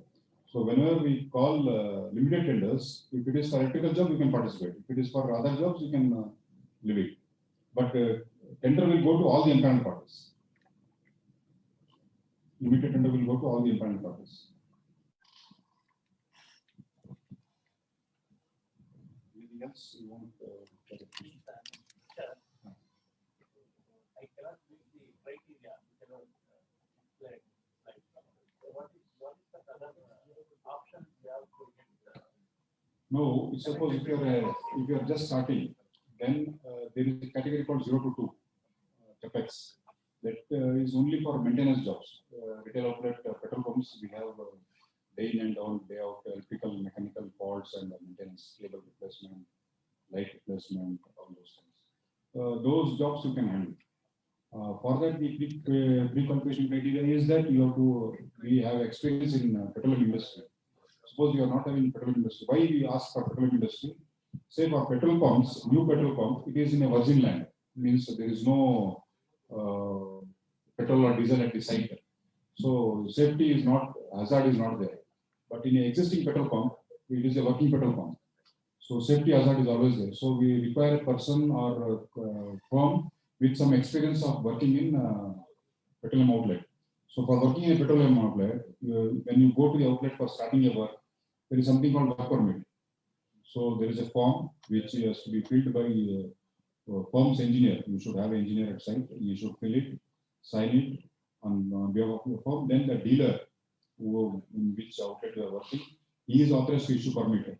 So he will check all your persons are having all safety equipments. They are having helmet, safety shoes. Then they are not carrying any matches or lighters. Those things have to be kept out of the outlet, petrol outlet. After checking all these things, then he will allow you to work in the outlet. Okay. So these small value jobs, you can start first. Otherwise, there is another option of entering. Like say, we call public tenders above 200 lakhs or sometimes above 50 lakhs also, where we don't have empanelment, but direct public tender. If that tender is suiting you, you are meeting that requirement, then you can directly, without empanelment also, you can directly participate in the tender. Provided you meet the features. Some jobs above 50 lakhs, where we don't have empanelment, we directly call tender. Those tenders you can participate. So you have to build up your criteria, this PQC criteria, either by working in private or for working some other public sector company where the PQC is not stringent. In petroleum, being a petroleum company, our work is normally in petroleum outlets or LPG bottling plant or petroleum depots and terminals, where we cannot afford to make any small mistake also. Because any small mistake, the damage will be huge and public loss of property and life is there. So the PQC is stringent and based on that only we qualify.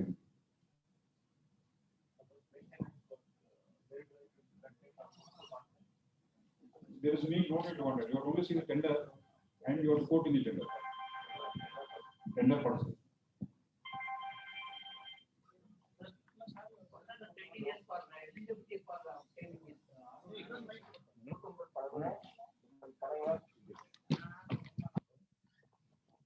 Eligibility for obtaining the RO register.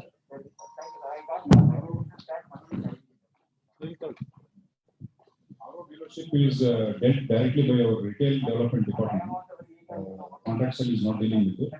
But the RO advertisement will be released in newspapers for RO development. They will say, we want the site between this and this milestone on this highway. So if somebody is having a land,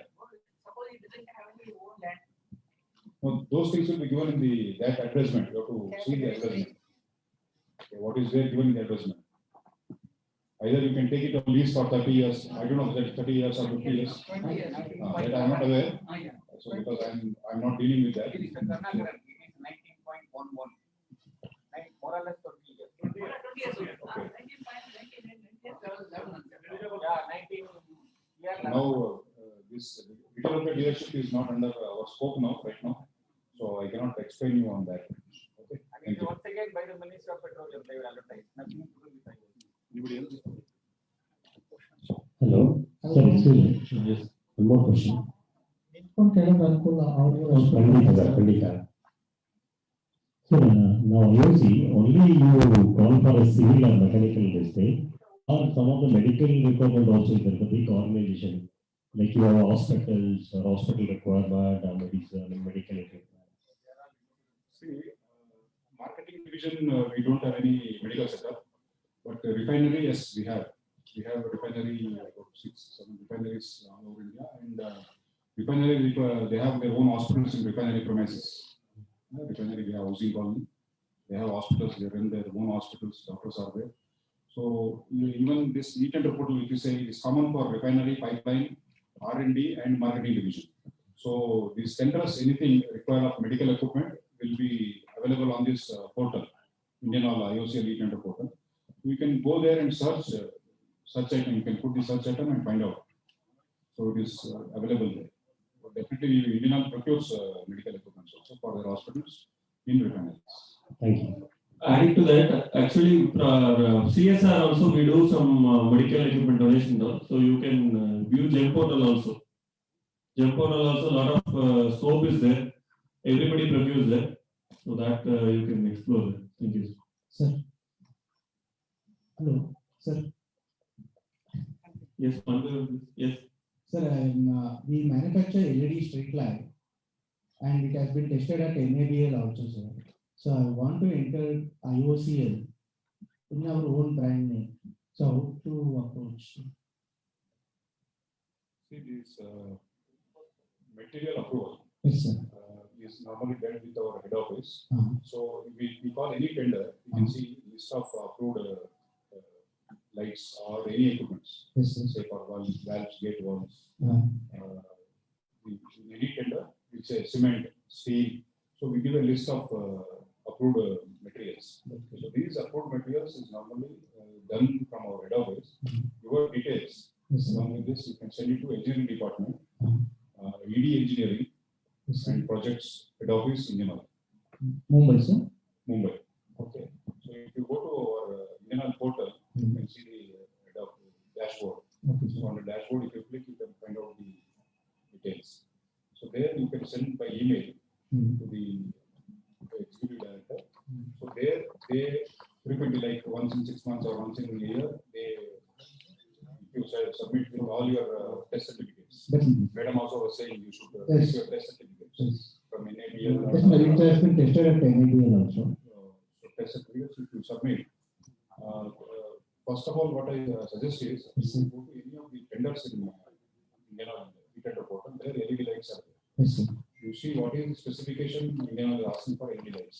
That I have covered. If you have covered. If you have covered, then you take the approach and submit to head office. Mhm. So they will empanel you. Okay. But once in 6 months it will be approved. Huh, sir? It depends. If say the number of requests are more, they do it frequently. So also we have developed a power saving where we can able to have a dimmable also. whether I can approach any nearest branch, I can give to donors. Power saving, sir. Power saving. Power saving. Sir. Same thing. All standardization is done from head office. Okay. See, all standardization of material approval Hmm. is done from marketing head office at Mumbai. Hmm. Once that is done, then it will be supplied to all offices of Indian Oil all over India. Then it will be included in the tender. Right. So when say approved list of vendors, Ah. say you are manufacturing LED, Yes. once it is approved, then your name will appear in the list, approved list. That brand. That brand. So when we call tender, Hmm. so the bidder is having the chance or to procure from you. It's not from a regional office from your side. Sir. No, we don't procure directly LED. No, approve the demand. Approval is from a head office. Approval has to come from. Material approval is from head office. Okay. Because if we do material approval there, and the material only for this region. So to maintain uniformity all over India, standardization. So material approval will be from head office. Responsibility there, sir. Responsibility there for newcomers. Yes, yes. Because usually everybody will be thinking of Philips, Bajaj, Crompton, and Surya. And the newcomers is very difficult. So you can put, No. you can submit your details. And you can participate in tenders also, Yes, sir. where you meet the specification. Suppose we. But brand approval is not with this. Sir. When we called last time, LED recently. we called LED, Yes, sir. replacement of old, this power saving, old lights Sir. with LED. Ah. So there, no brand was mentioned, only Only the specification. specification was mentioned. Right. Technical specification. Ah. What is the main drive called, CD, what is it called? Full on, sir. Actually, we use full on. No, Luxler. that's not Luxler. Lumens One power. component is there in LED light, which is with some technology of a foreign company. Osram and. So we use a Lumi LEDs. So we are given that main.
Lunch session. No, I got it. Yeah, okay. Last question, please. Because you are, He is there, he wants to talk to you. okay. Then Yes. give to me. Last. He doesn't want to talk to? No. Shivakumar ನಿಮ್ ಬೇಕಾಗಿಲ್ವಾ? ಇಲ್ಲ, ಜಾಸ್ತಿ ಇದೆ. ಜಾಸ್ತಿ ಇದೆಯಾ? Okay, no issue. We can take, if everybody is not feeling hungry, we can take questions, no issue. No issue, okay, we are ready, no issue. Yeah, I'm Perumal. See, number one, all the information regarding your GEM portal, everything come only after 2016. Now we are aware of it. Unfortunately, our community people are first time entrepreneurs. We do not have any experience. We don't have any manufacturing units. And we cannot compete with anybody. For example, you sold some file, liver files. Where we don't have any manufacturing units. Our people cannot